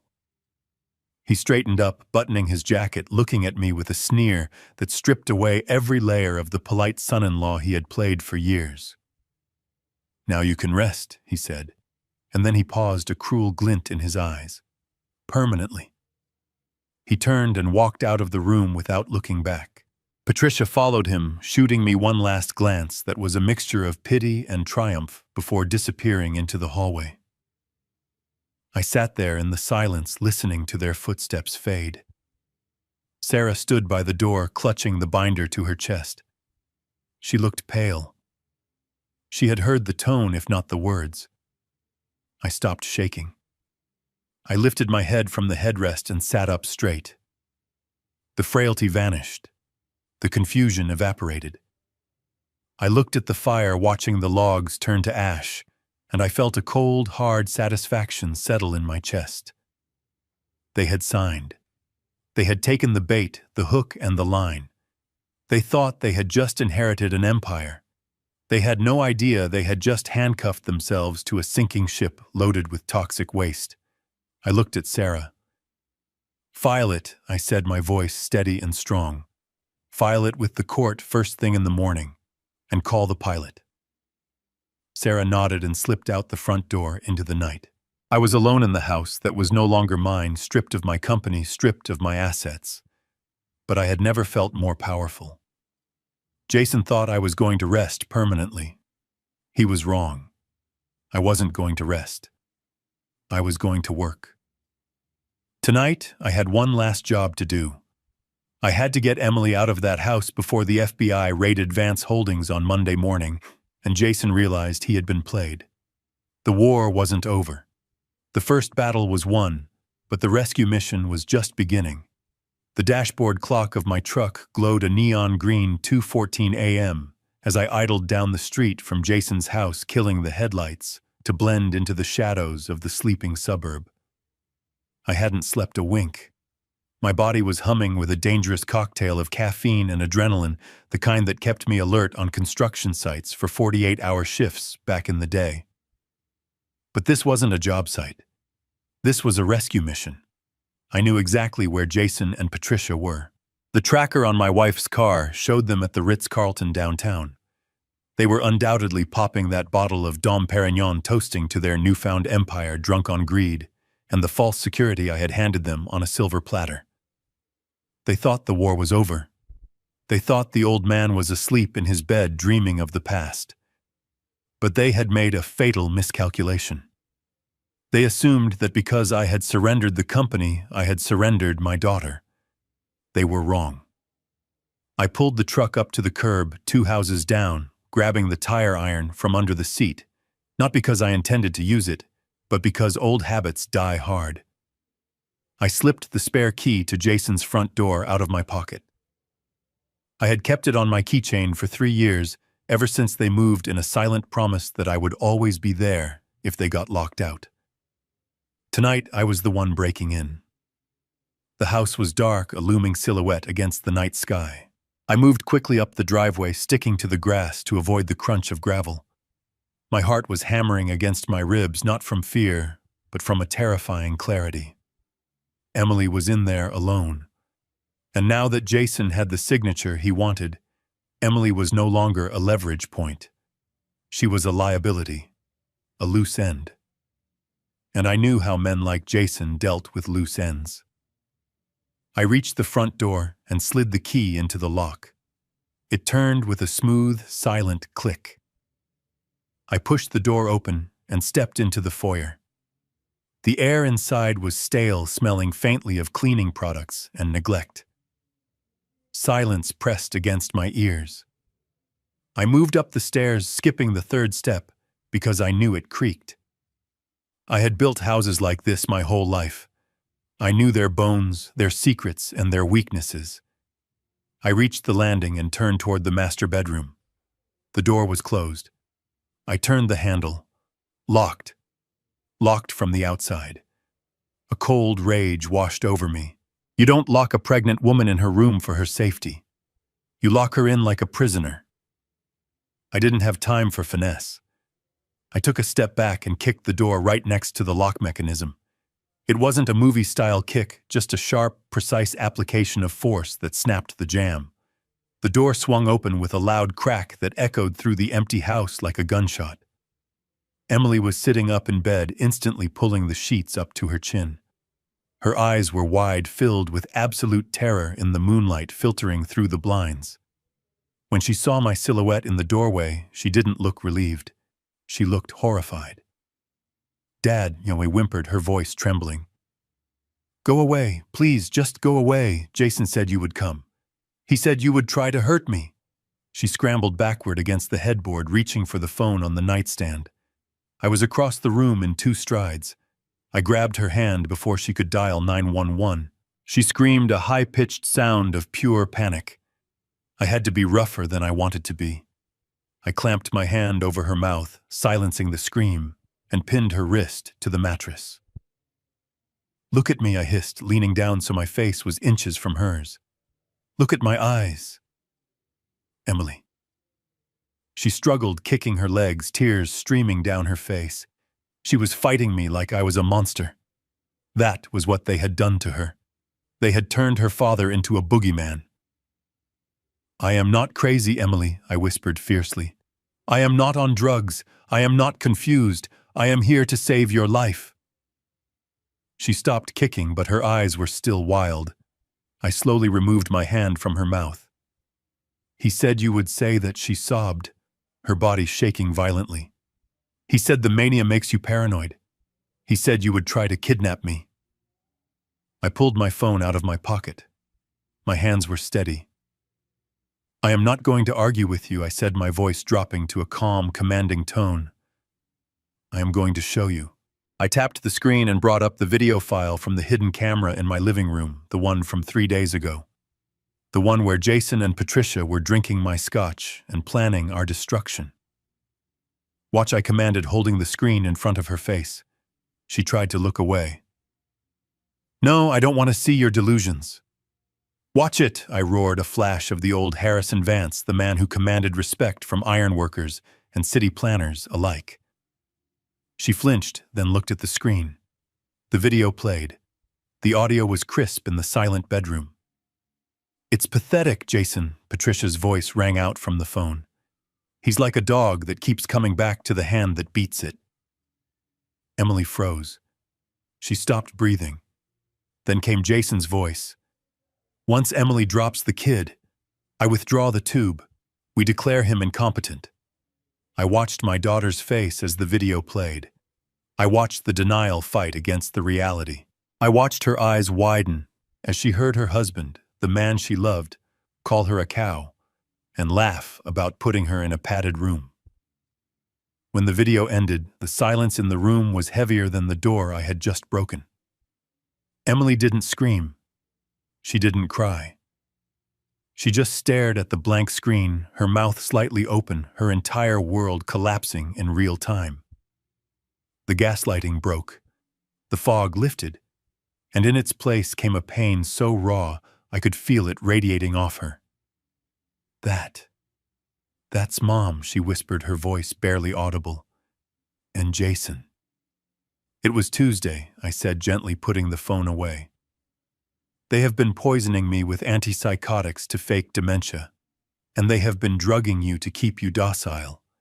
They don't love us, baby girl. We are just piggy banks to them."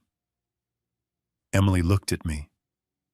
For the first time in months, she really saw me. She saw the dad who taught her to ride a bike, the dad who sat through her recitals, the dad who built this life for her. She grabbed my arm, her grip desperate and strong. "Dad," she choked out, a sob breaking through.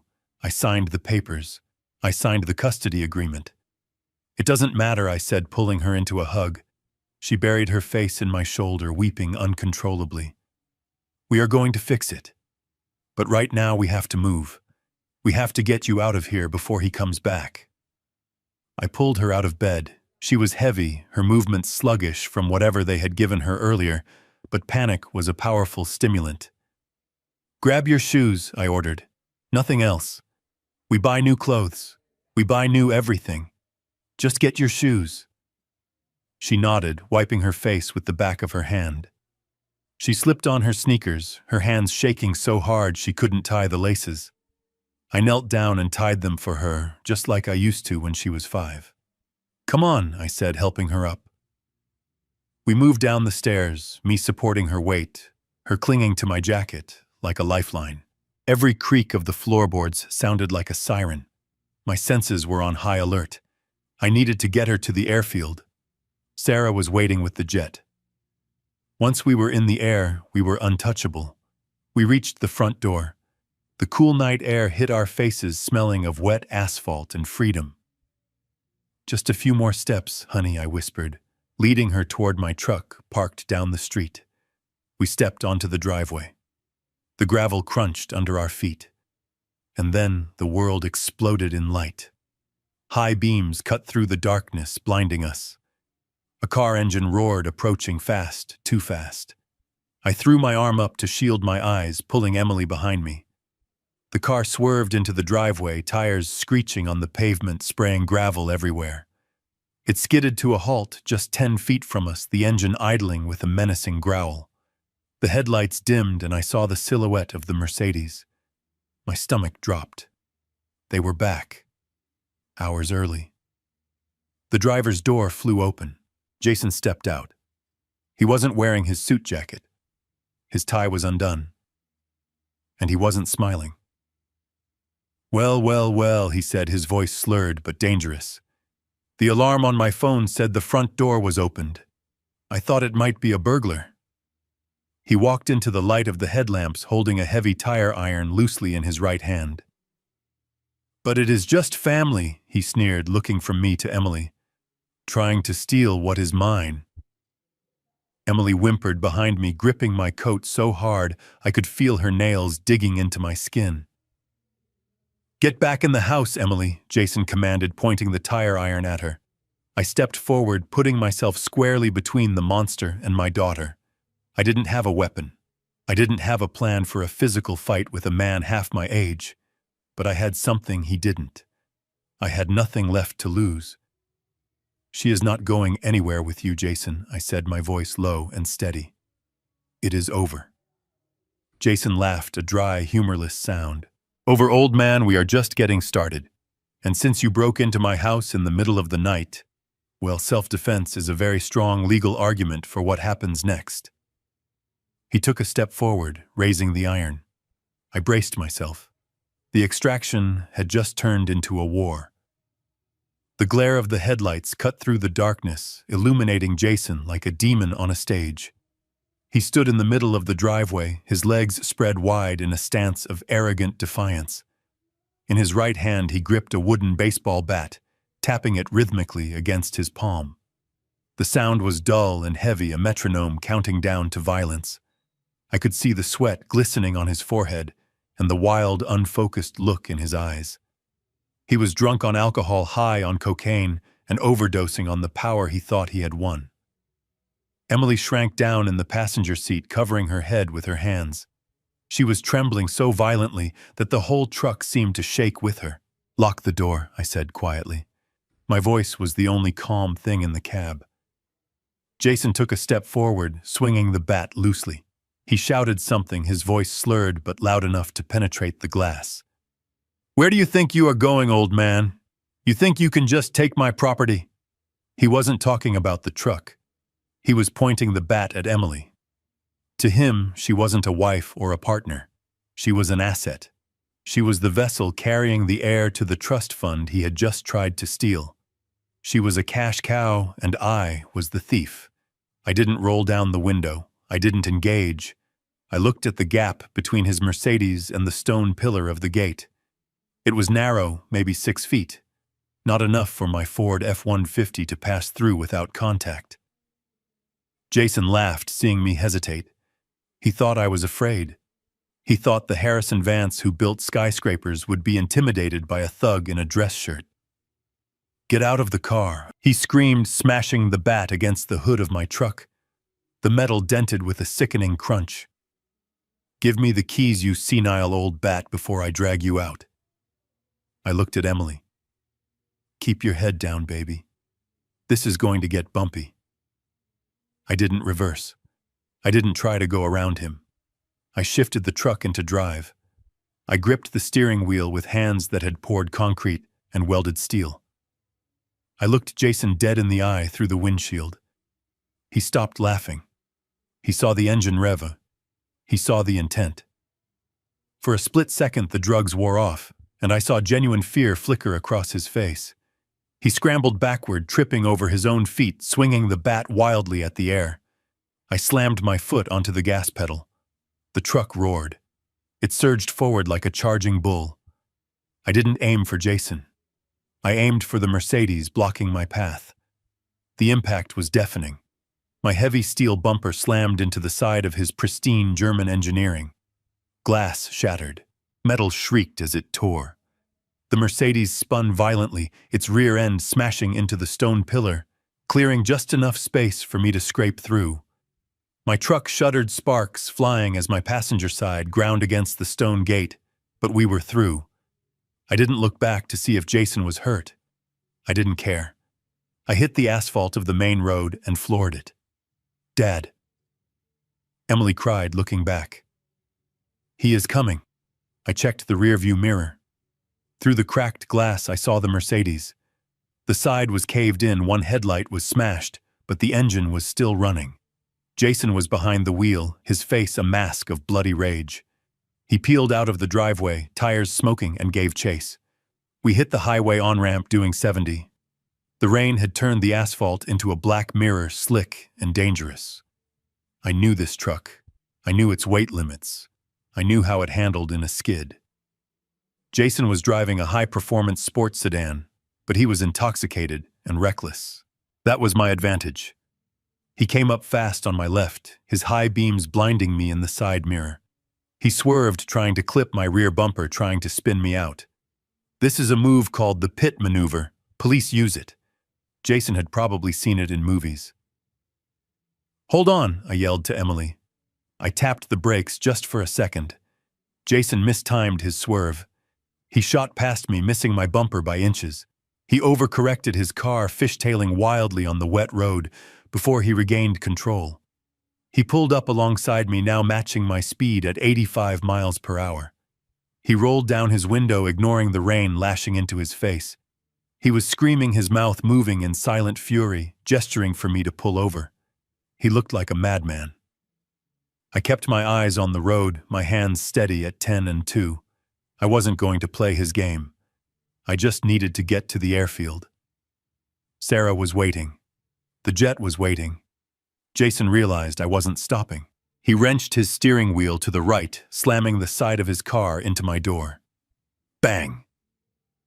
The truck lurched. Emily screamed. The metal groaned under the impact. "He hit us! He is trying to kill us!" she sobbed. "He is trying to scare us," I said through gritted teeth, fighting the steering wheel to keep us in the lane. "He needs you alive, Emily. But he doesn't care about me." He hit us again. Harder this time. I felt the truck slide toward the guardrail. Sparks flew as my tires grazed the gravel shoulder.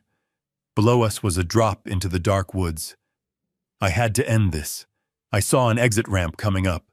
It was a sharp curve marked 25 miles per hour. We were doing 90. I stayed in the left lane, signaling that I was continuing straight. Jason stayed glued to my right side, blocking me from exiting, pinning me against the median.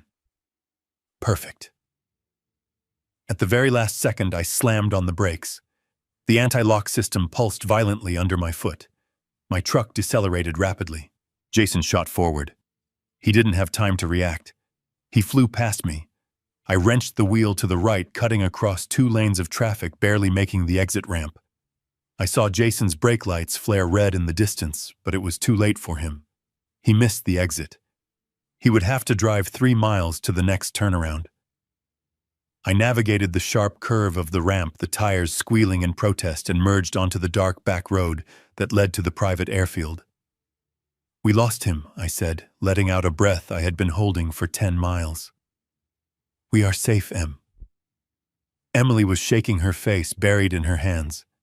I reached over and squeezed her shoulder. "It is okay.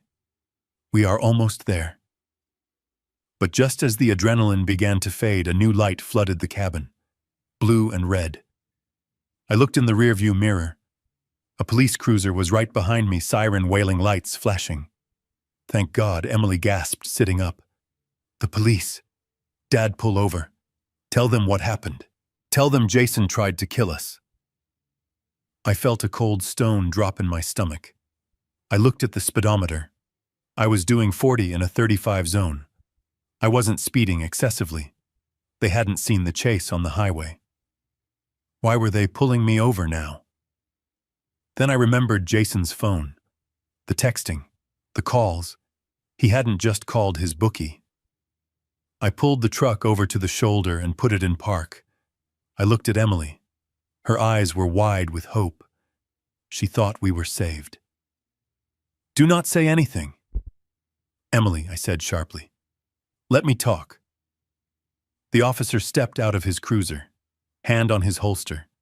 He didn't approach the window casually. He approached tactically. He shined his flashlight directly into my eyes. "Driver, turn off the engine and throw the keys out the window," he shouted.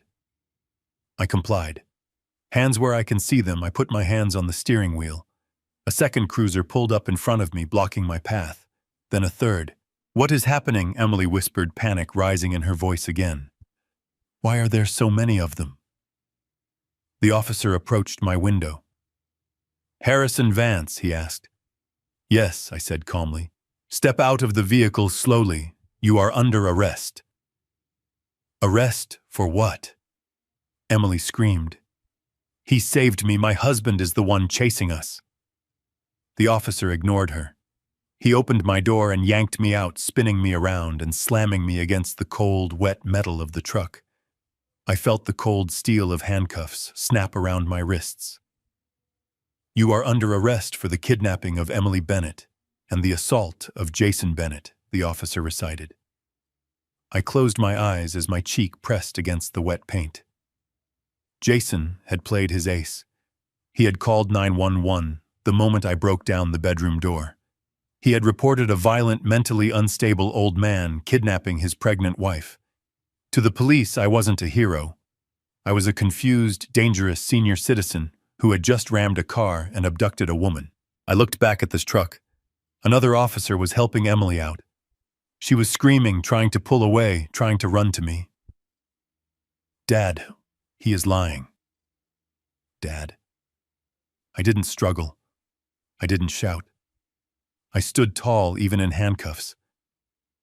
"It is okay, Emily," I shouted over the sirens. "Call Sarah. Call the lawyer." They shoved me into the back of the cruiser. The smell of stale coffee and vinyl filled my nose. Through the cage, I saw the headlights of a Mercedes pulling up slowly past the police line. Jason rolled down his window. His face was bloody, his car was wrecked, but he was smiling. He looked at me in the back of the cop car, and then he looked at the officers escorting a sobbing Emily toward an ambulance. He had won the battle. He had turned the law into his weapon. But as the cruiser pulled away, taking me to a cell instead of the airfield, I didn't feel defeated. I felt focused. Jason thought this was the end. He thought putting me in a cage would stop me. He forgot one thing. I had already signed the papers. The trap was already set. And by arresting me by making this a matter of public record, he had just ensured that when the FBI raided his office on Monday, there would be a police report proving he was the one in charge. I leaned my head back against the seat and watched the rain streak the window. "Enjoy the victory lap, Jason," I whispered, "because you are running straight off a cliff." The red and blue lights blinded me, flashing in a dizzying rhythm against the wet asphalt. I was barely out of the truck before 3 officers were on me. I didn't resist. I knew better than to fight armed men who were running on adrenaline and bad information. I raised my hands, my wrists aching, but before I could speak, I was spun around and slammed against the side of my vehicle. The cold metal pressed against my cheek, mixing with the grit of the road and the relentless rain.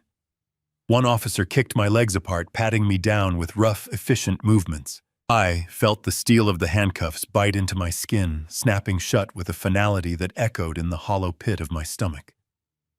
I was Harrison Vance. I had built the city hall these men reported to. I had designed the precinct where they booked criminals. And now I was being treated like the worst kind of felon on the side of a dark highway. From the other side of the truck, I heard Emily screaming. It was a sound that tore through my heart, a raw, primal cry of desperation. "He is innocent!" she wailed, struggling as a female officer tried to guide her toward an ambulance. "He didn't kidnap me, he saved me. Please, you have to listen." The officer holding me tightened his grip on my arm. "Stop moving, sir. She is telling the truth." I said, my voice calm despite the chaos. "I am not kidnapping her. I am her father. We are fleeing a domestic abuse situation. Check the records." The officer didn't look at me.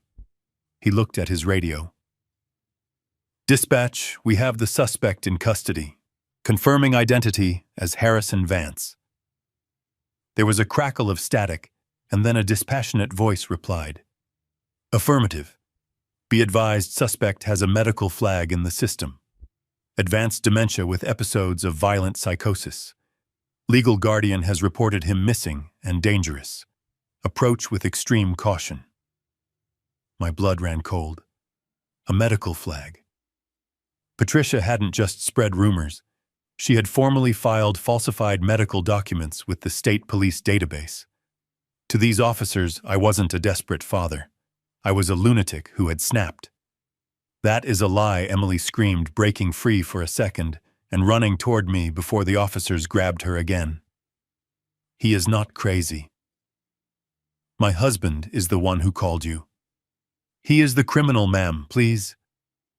The female officer said, her voice dripping with that condescending patience used for hysterical victims. "You are safe now. We know you are confused. Trauma can make you defend your captor. It is called Stockholm Syndrome. Let the paramedics look at you." They weren't listening to her.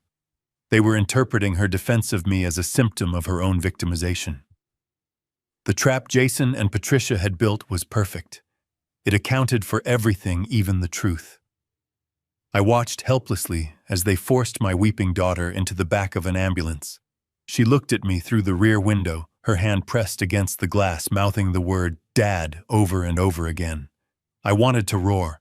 I wanted to break the cuffs and tear the world apart. But I stood still. I knew that any sign of aggression would just prove the file right. Then a sleek black car pulled up behind the wall of police cruisers. It was the Mercedes, battered and scraped from our collision, looking like a war machine that had taken a hit but kept moving. The doors opened.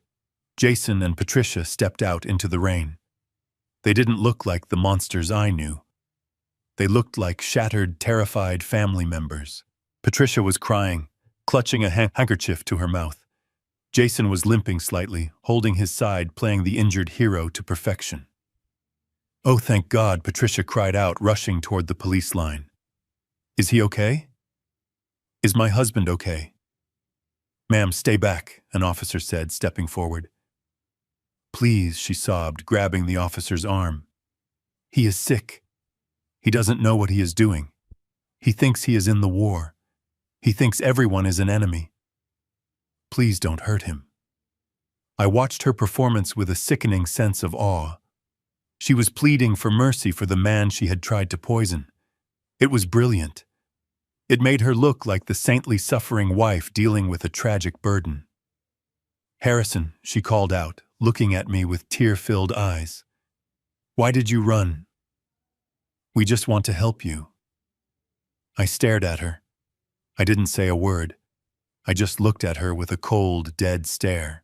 Jason walked past her, flashing a badge of some sort to the sergeant, probably his corporate security clearance or just a flash of his ID to look important.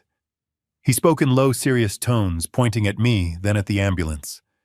The sergeant nodded sympathetically. Jason walked over to where I was pinned against the truck. The officer made a move to stop him, but Jason held up a hand. "It is okay, officer. I just want to say goodbye. He is my father-in-law." The officer stepped back a few feet, giving us a sliver of privacy.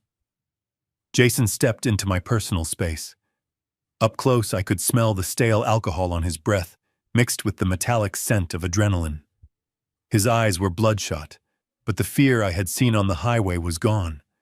It was replaced by a gloating, sadistic triumph.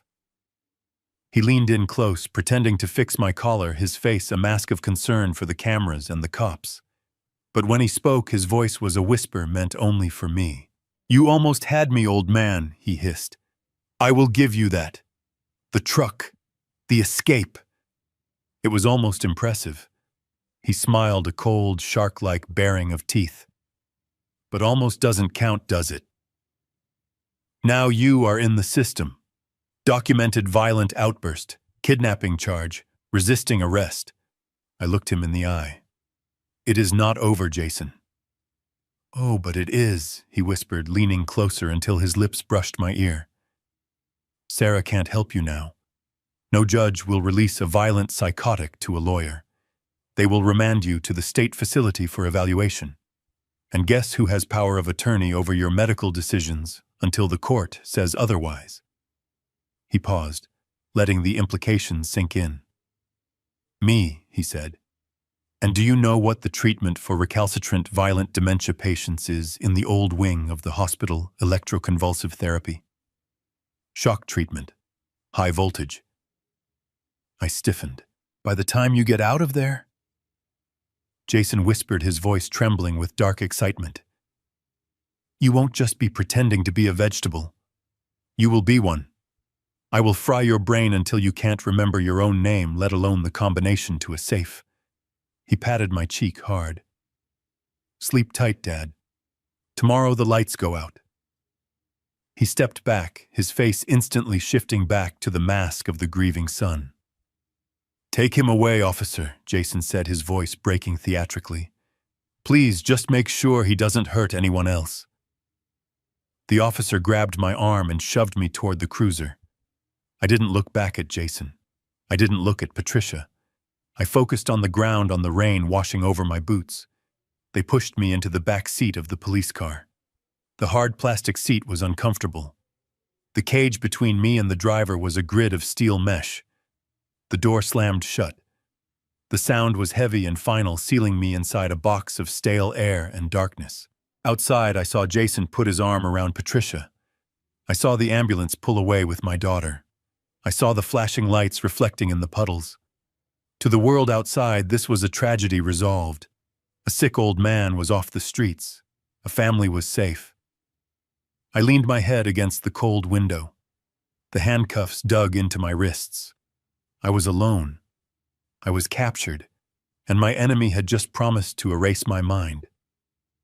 Most men would have broken then. Most men would have wept. But as the cruiser lurched forward, merging back onto the highway that led to the city jail, I didn't cry. I closed my eyes and visualized the document in Sarah's briefcase. I visualized the signature Jason had scrawled so arrogantly. He thought he was sending me to the electric chair.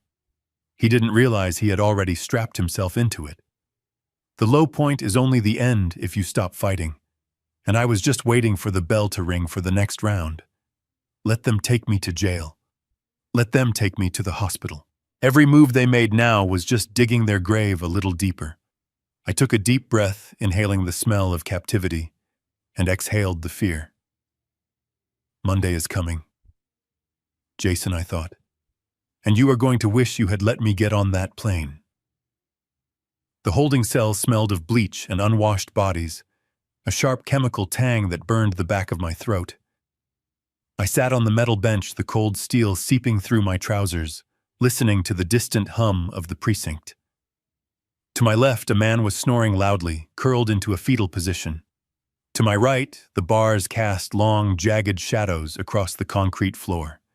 It had been 2 hours since they brought me in. 2 hours of silence.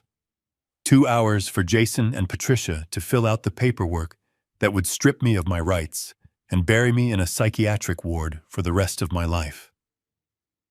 I stared at my hands. They were still cuffed, the metal biting into my wrists, but they weren't shaking. The fear I had felt in the truck, the desperation of the chase, had crystallized into a cold, hard resolve. I wasn't waiting for a miracle. I was waiting for the law to catch up with the crime. The heavy steel door at the end of the corridor clanked open. I didn't look up immediately. I expected a guard, maybe a nurse with a sedative to calm the violent geriatric patient. I braced myself for the sting of a needle. "Mr. Vance," a voice called out. It wasn't a guard. It was a voice I knew better than my own conscience. I looked up. Sarah Jenkins stood on the other side of the bars. She looked impeccable, her charcoal suit unwrinkled, her face a mask of professional fury. But she wasn't alone. Standing next to her was a man I didn't recognize, but I knew his type immediately.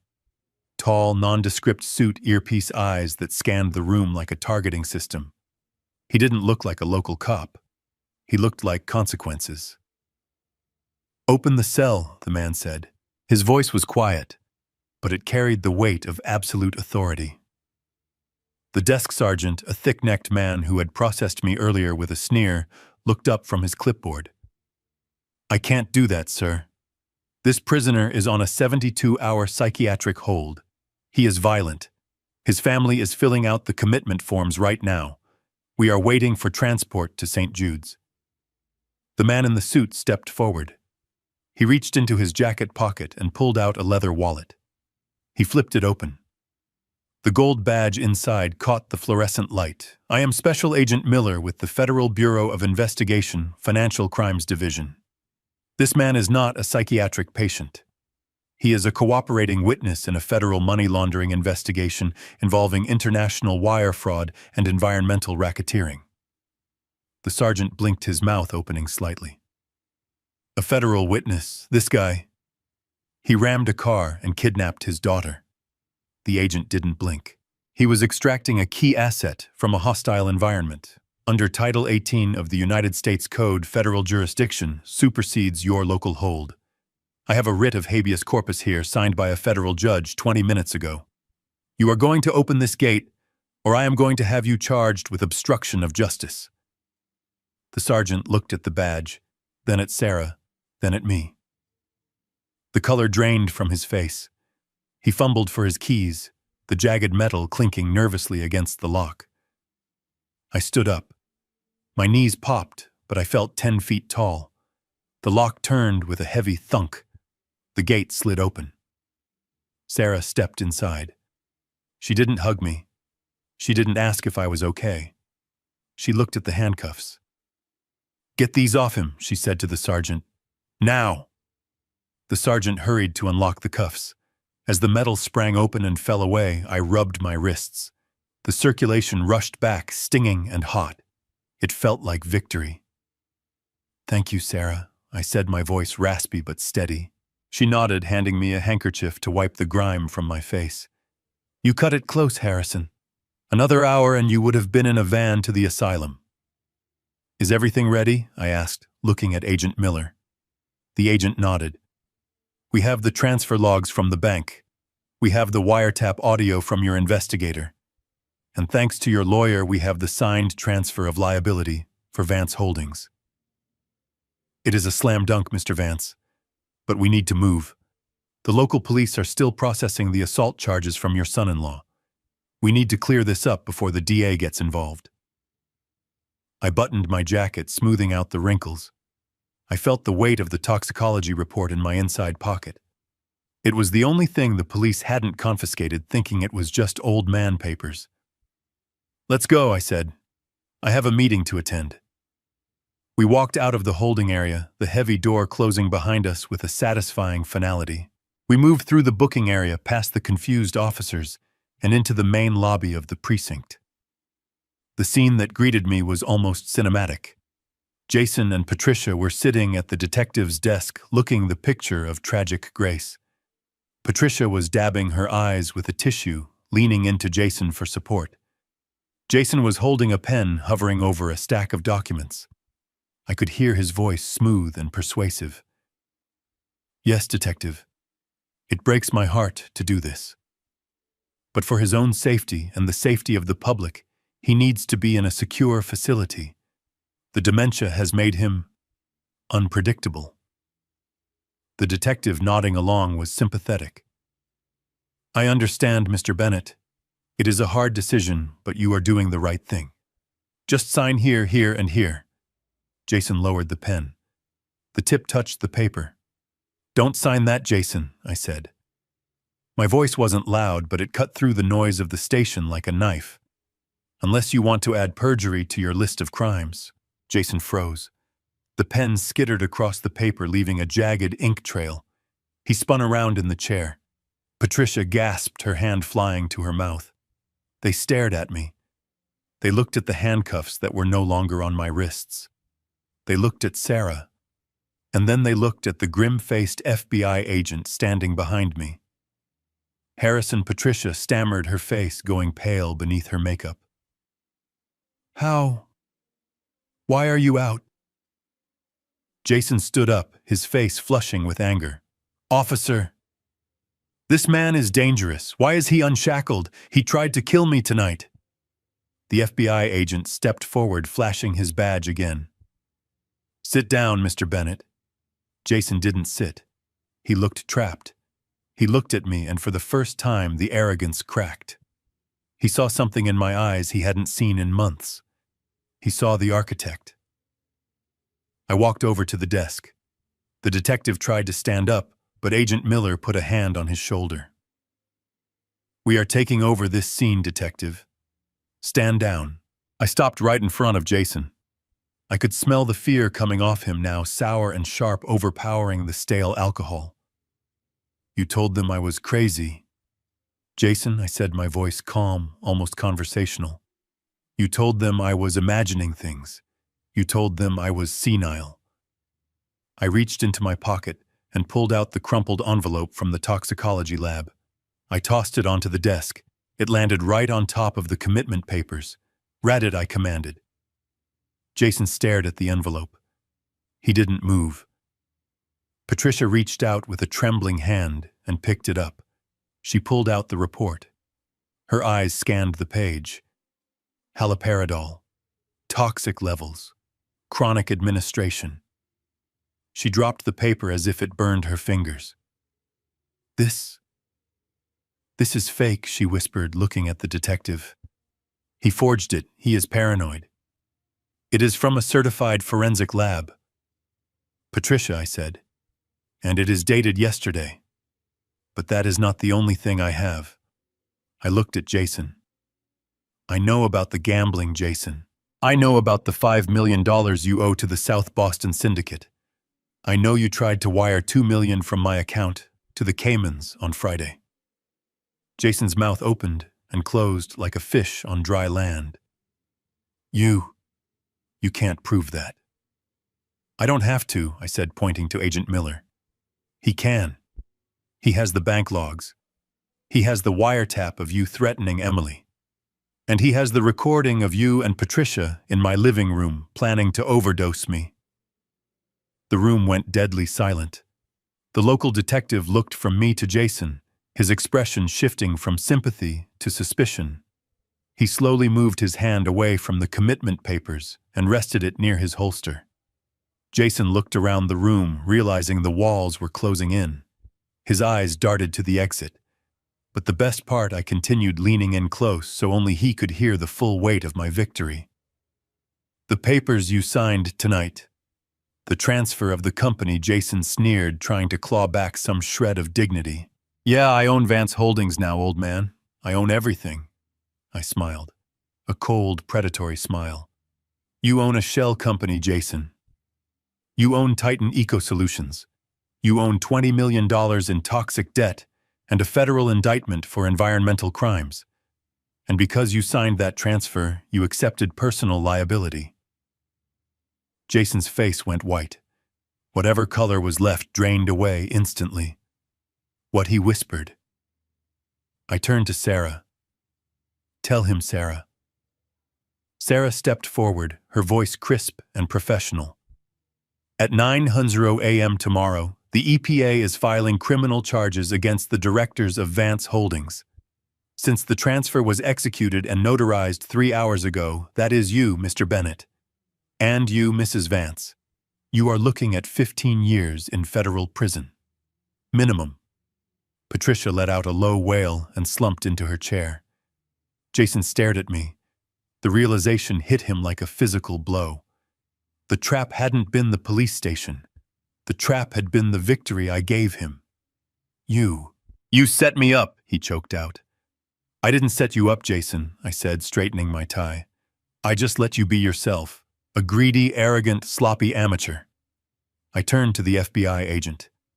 Agent Miller. I believe these are the suspects you are looking for. I turned my back on them. I heard the scuffle behind me. I heard Jason screaming that it was a lie, that I was crazy. I heard the click of handcuffs. But it wasn't my wrists they were closing around this time. I walked toward the exit of the police station. The automatic doors slid open, letting in the cool night air. The rain had stopped. The play is over, I whispered to the city skyline, and the house lights are finally coming on. The silence that followed my revelation was absolute, a vacuum, where the air had been sucked out of the room by the sheer weight of the truth. Jason stood frozen, his mouth slightly open, the color draining from his face until he looked like a wax figure. Patricia was gripping the edge of the detective's desk, her knuckles white, her eyes darting frantically from me to the FBI agent as if searching for an exit that didn't exist. Then the silence was shattered. It started with a single vibration against the wood of the desk. Jason's phone. Then it buzzed again, and again. A relentless, angry rhythm that echoed off the precinct walls. It wasn't the ringtone of a business partner or a friend. It was the insistent, panicked demand of a world collapsing. Jason looked down at the screen. I saw his throat work as he swallowed. Answer it, Jason, I said softly. It is probably important. He didn't move. He couldn't. So the phone answered itself in a way. A notification popped up on the lock screen, bright enough for all of us to see. Bank alert, insufficient funds, account frozen. Then another one, urgent margin call. Then a text message from a number I recognized as the collection arm of the South Boston Syndicate. It was short. Time is up. Sarah stepped forward. She didn't look at Jason with triumph. She looked at him with the clinical detachment of a coroner, pronouncing a time of death.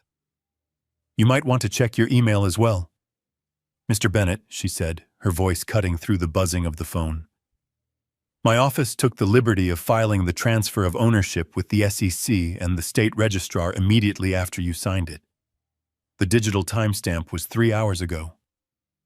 Jason looked up at her, his eyes wild. You can't do that. It takes days to process. Not when you pay the expedited filing fee, Sarah replied calmly. Which means as of right now, you and Patricia are the official owners of Titan Eco Solutions and all its outstanding liabilities. And congratulations, Jason. You have achieved something quite rare. You have managed to inherit $20 million in debt in less than an hour. $20 million, Patricia whispered. Her voice was trembling. She looked at Jason. You told me the company was worth millions. You told me we were rich. We were. Jason shouted, his voice cracking. It is a trick. He tricked us. Sarah shook her head. It is not a trick. It is a contract.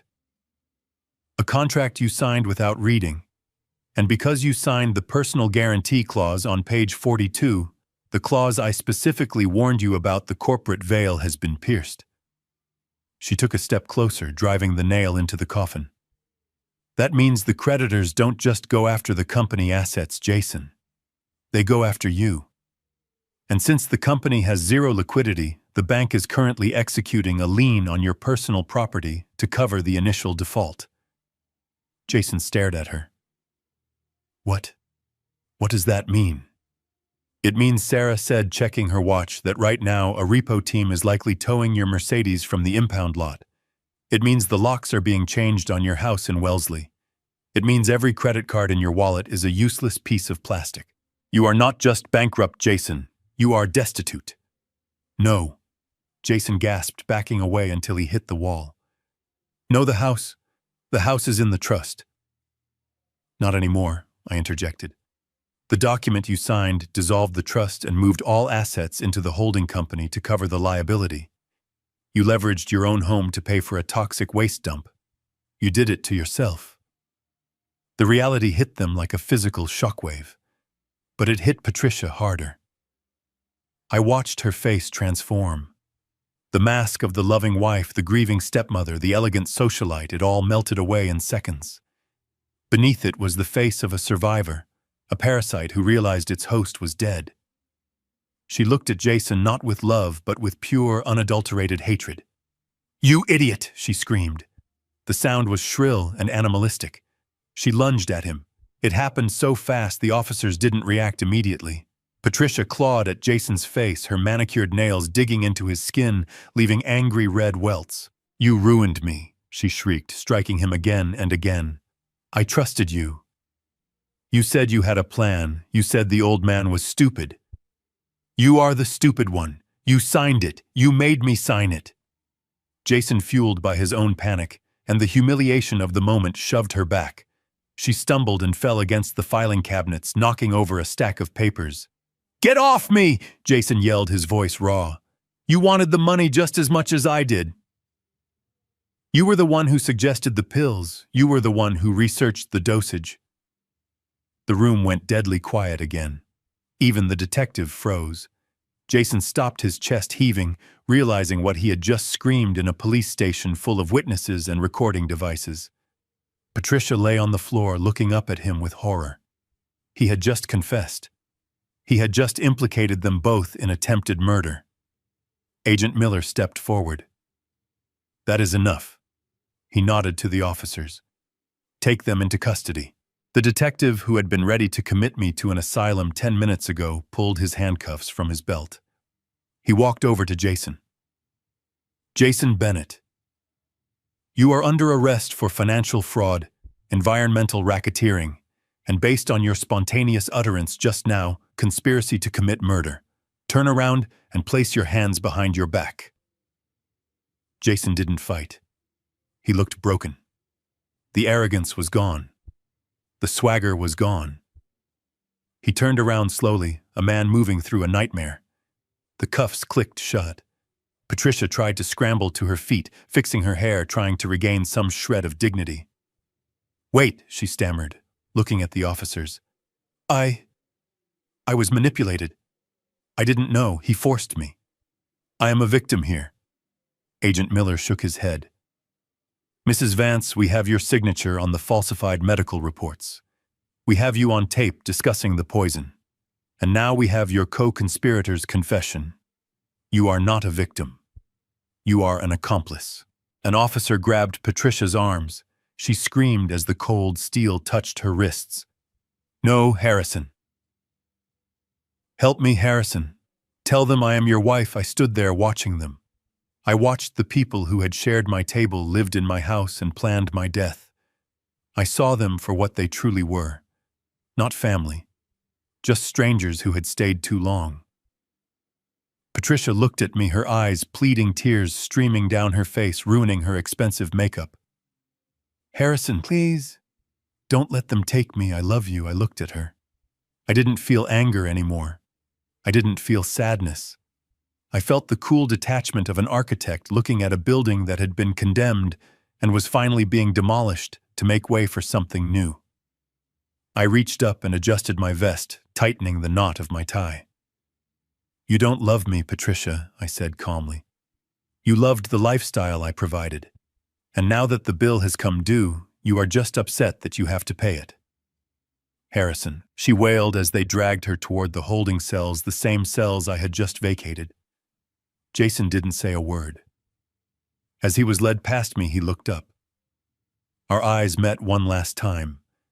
There was no defiance left in him, only the hollow look of a man who realized he had played a game against a grandmaster and lost every piece on the board. I watched them disappear down the hallway. The heavy steel door clanged shut behind them. The noise signaled the end of the empire they thought they had built. The precinct returned to its normal hum. Phones rang. Officers typed reports. Life went on. Sarah walked over to me. She looked exhausted, but relieved. "It is over, Harrison. They are gone." I nodded slowly. Not just gone, Sarah. Erased. I turned to Agent Miller. Thank you, Agent. I assume you have everything you need. Miller nodded, pocketing his notepad. We do. The testimony regarding the wire fraud will be needed next week, but for tonight you are free to go, and Mr. Vance, yes, good work. I have seen a lot of takedowns, but I have never seen anyone dismantle their own life so precisely to catch the bad guys. I looked at the empty desk where Jason had tried to sign my life away. Sometimes, Agent, you have to tear the house down to get rid of the termites. I turned and walked toward the exit. The automatic doors slid open, and the cool night air hit my face. It smelled of rain and ozone. It smelled clean. I stepped out onto the sidewalk. The city lights of Boston twinkled in the distance, a skyline I had helped create. I was 72 years old. I had lost my company. I had lost my wife. I had lost a fortune in the process. But as I stood there waiting for Sarah to bring the car around, I realized I was richer than I had been in years. I had my mind. I had my dignity. And most importantly, somewhere safe, I had my daughter. The collapse was total. The dust was settling. And now, finally, I could begin the reconstruction. The sound of graphite scratching against paper is the only music I need these days. It is a sharp, precise sound. For 40 years, I used this sound to raise skyscrapers that scraped the belly of the clouds in Boston. But the blueprint in front of me today isn't for a tower of glass and steel. It is for something much more important. It is a treehouse. A small, sturdy fortress to be built in the branches of the old oak tree in my backyard. It has reinforced walls, a secret hatch, and a view of the lake. It is a safe place. I look up from my drafting table and gaze out the French doors. The autumn leaves have turned to gold and crimson, painting the world in warm hues that contrast with the cold gray of the past 6 months. In the garden, sitting on a blanket, is Emily. She is not the hollow, terrified woman I dragged out of a locked bedroom. She is laughing. She is holding Leo, my grandson, lifting him up toward the sky. Leo is 3 months old. He has his mother's eyes and my stubborn chin. He is healthy, loud, and blissfully unaware that his father is currently sitting in a federal holding cell awaiting sentencing. Emily is healing. It hasn't been a straight line. There are days when she flinches at loud noises. There are days when she calls me 3 times an hour, just to make sure I am real, to make sure her memory isn't playing tricks on her. The gaslighting Jason subjected her to left deep cracks in her foundation, but we are filling them in with truth and therapy. She is seeing a trauma specialist twice a week, and she has taken over as the interim CEO of the new company I formed. I cleared the debts. I liquidated the toxic assets. I gave her a clean slate. She is tough. She is a Vance. But before I could fully settle into this new season of peace, there was one loose end I had to tie off. One final inspection of the wreckage. Yesterday, I drove to the Federal Correctional Institution in Danbury. It is a low-security facility, but it is still a cage. The visiting room smelled of industrial cleaner and stale coffee. I sat on a metal stool separated from the inmate's side by a thick sheet of plexiglass. When the guard brought Patricia in, I barely recognized her. The woman who used to spend thousands on serums and treatments to look 40 was gone. In her place was a woman who looked every minute of her 60 years, and then some. Her hair, once dyed a rich, vibrant chestnut, was now dull and streaked with aggressive gray roots. Her skin was sallow. She had lost weight, her prison uniform hanging off her frame like a sack. She sat down. She didn't look at me with the haughty arrogance she used to have. She didn't have that manipulative glint in her eye. She looked shattered. She picked up the phone on her side of the glass. Her hand was trembling. "Harrison," she whispered. Her voice was raspy, broken. I picked up my phone, but I didn't say anything. I just watched her. "I am so sorry," she cried, tears spilling down her cheeks. "Please, you have to believe me. I was scared. Jason threatened me. He said he would hurt me if I didn't go along with it.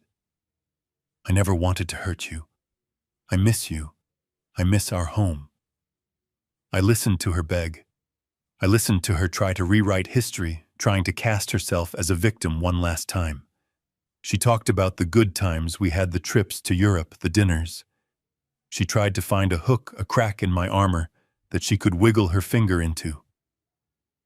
"Please, Harrison," she sobbed, pressing her palm against the glass. "Can you speak to the judge? Can you tell them I was coerced? If you help me, I can get a reduced sentence. I will sign anything. I just want to come home."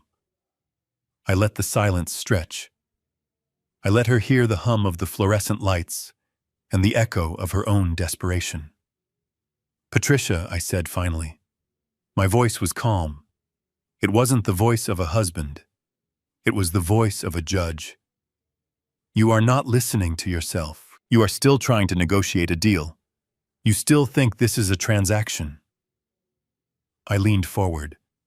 "I spent my entire life building structures," I told her. "I know that a building is only as strong as its materials. I thought you were marble.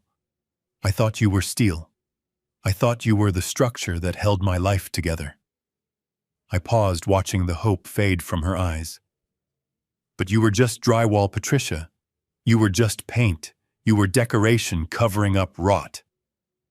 "Harrison, please," she whimpered. "We were family." "That is where you are wrong," I said, delivering the final blow. "You made a classification error. You thought that because you wore my ring and lived in my house, you were the owner. But you weren't." I stood up. "You were just a tenant, Patricia, and you violated the lease." I hung up the phone. I didn't wait for her response. I didn't watch her crumble. I turned my back on the woman who had tried to erase my mind, and I walked out of the prison. The heavy steel doors clanged shut behind me, sealing her in the past. Now sitting in my study watching Emily play with Leo, I feel a sense of lightness I haven't felt in years. The house is quiet. The poison is gone. The parasites have been evicted. I pick up my pencil and go back to the drawing. I need to make sure the railing on the treehouse is high enough. I need to make sure the ladder is secure. The sun is setting now, casting long shadows across the lawn. I will have to turn on the lamp soon, but for a moment I just watched the light fade. They thought I was an old man at the end of his day. They thought the sun was setting on Harrison Vance. They didn't realize that I wasn't the sunset. I was the storm that comes before the clear morning. I close my sketchbook. I stand up and walk toward the door to join my daughter and grandson in the garden. The world is a cruel place. It is filled with people who will smile to your face while they mix poison in your drink. It is filled with people who see love as a weakness and loyalty as a tool. But they forgot the most important rule of nature. You do not corner a builder, because we know how to bring the roof down. And as long as there is breath in my lungs and blood in my veins, no one is ever going to touch the people I love again. My name is Harrison Vance. I am a father. I am a grandfather. And I am the wall that stands between my family and the wolves. If you have ever had to cut toxic people out of your life to save your sanity, let me know in the comments. It is a hard lesson to learn, but sometimes the family you build is stronger than the family you marry into.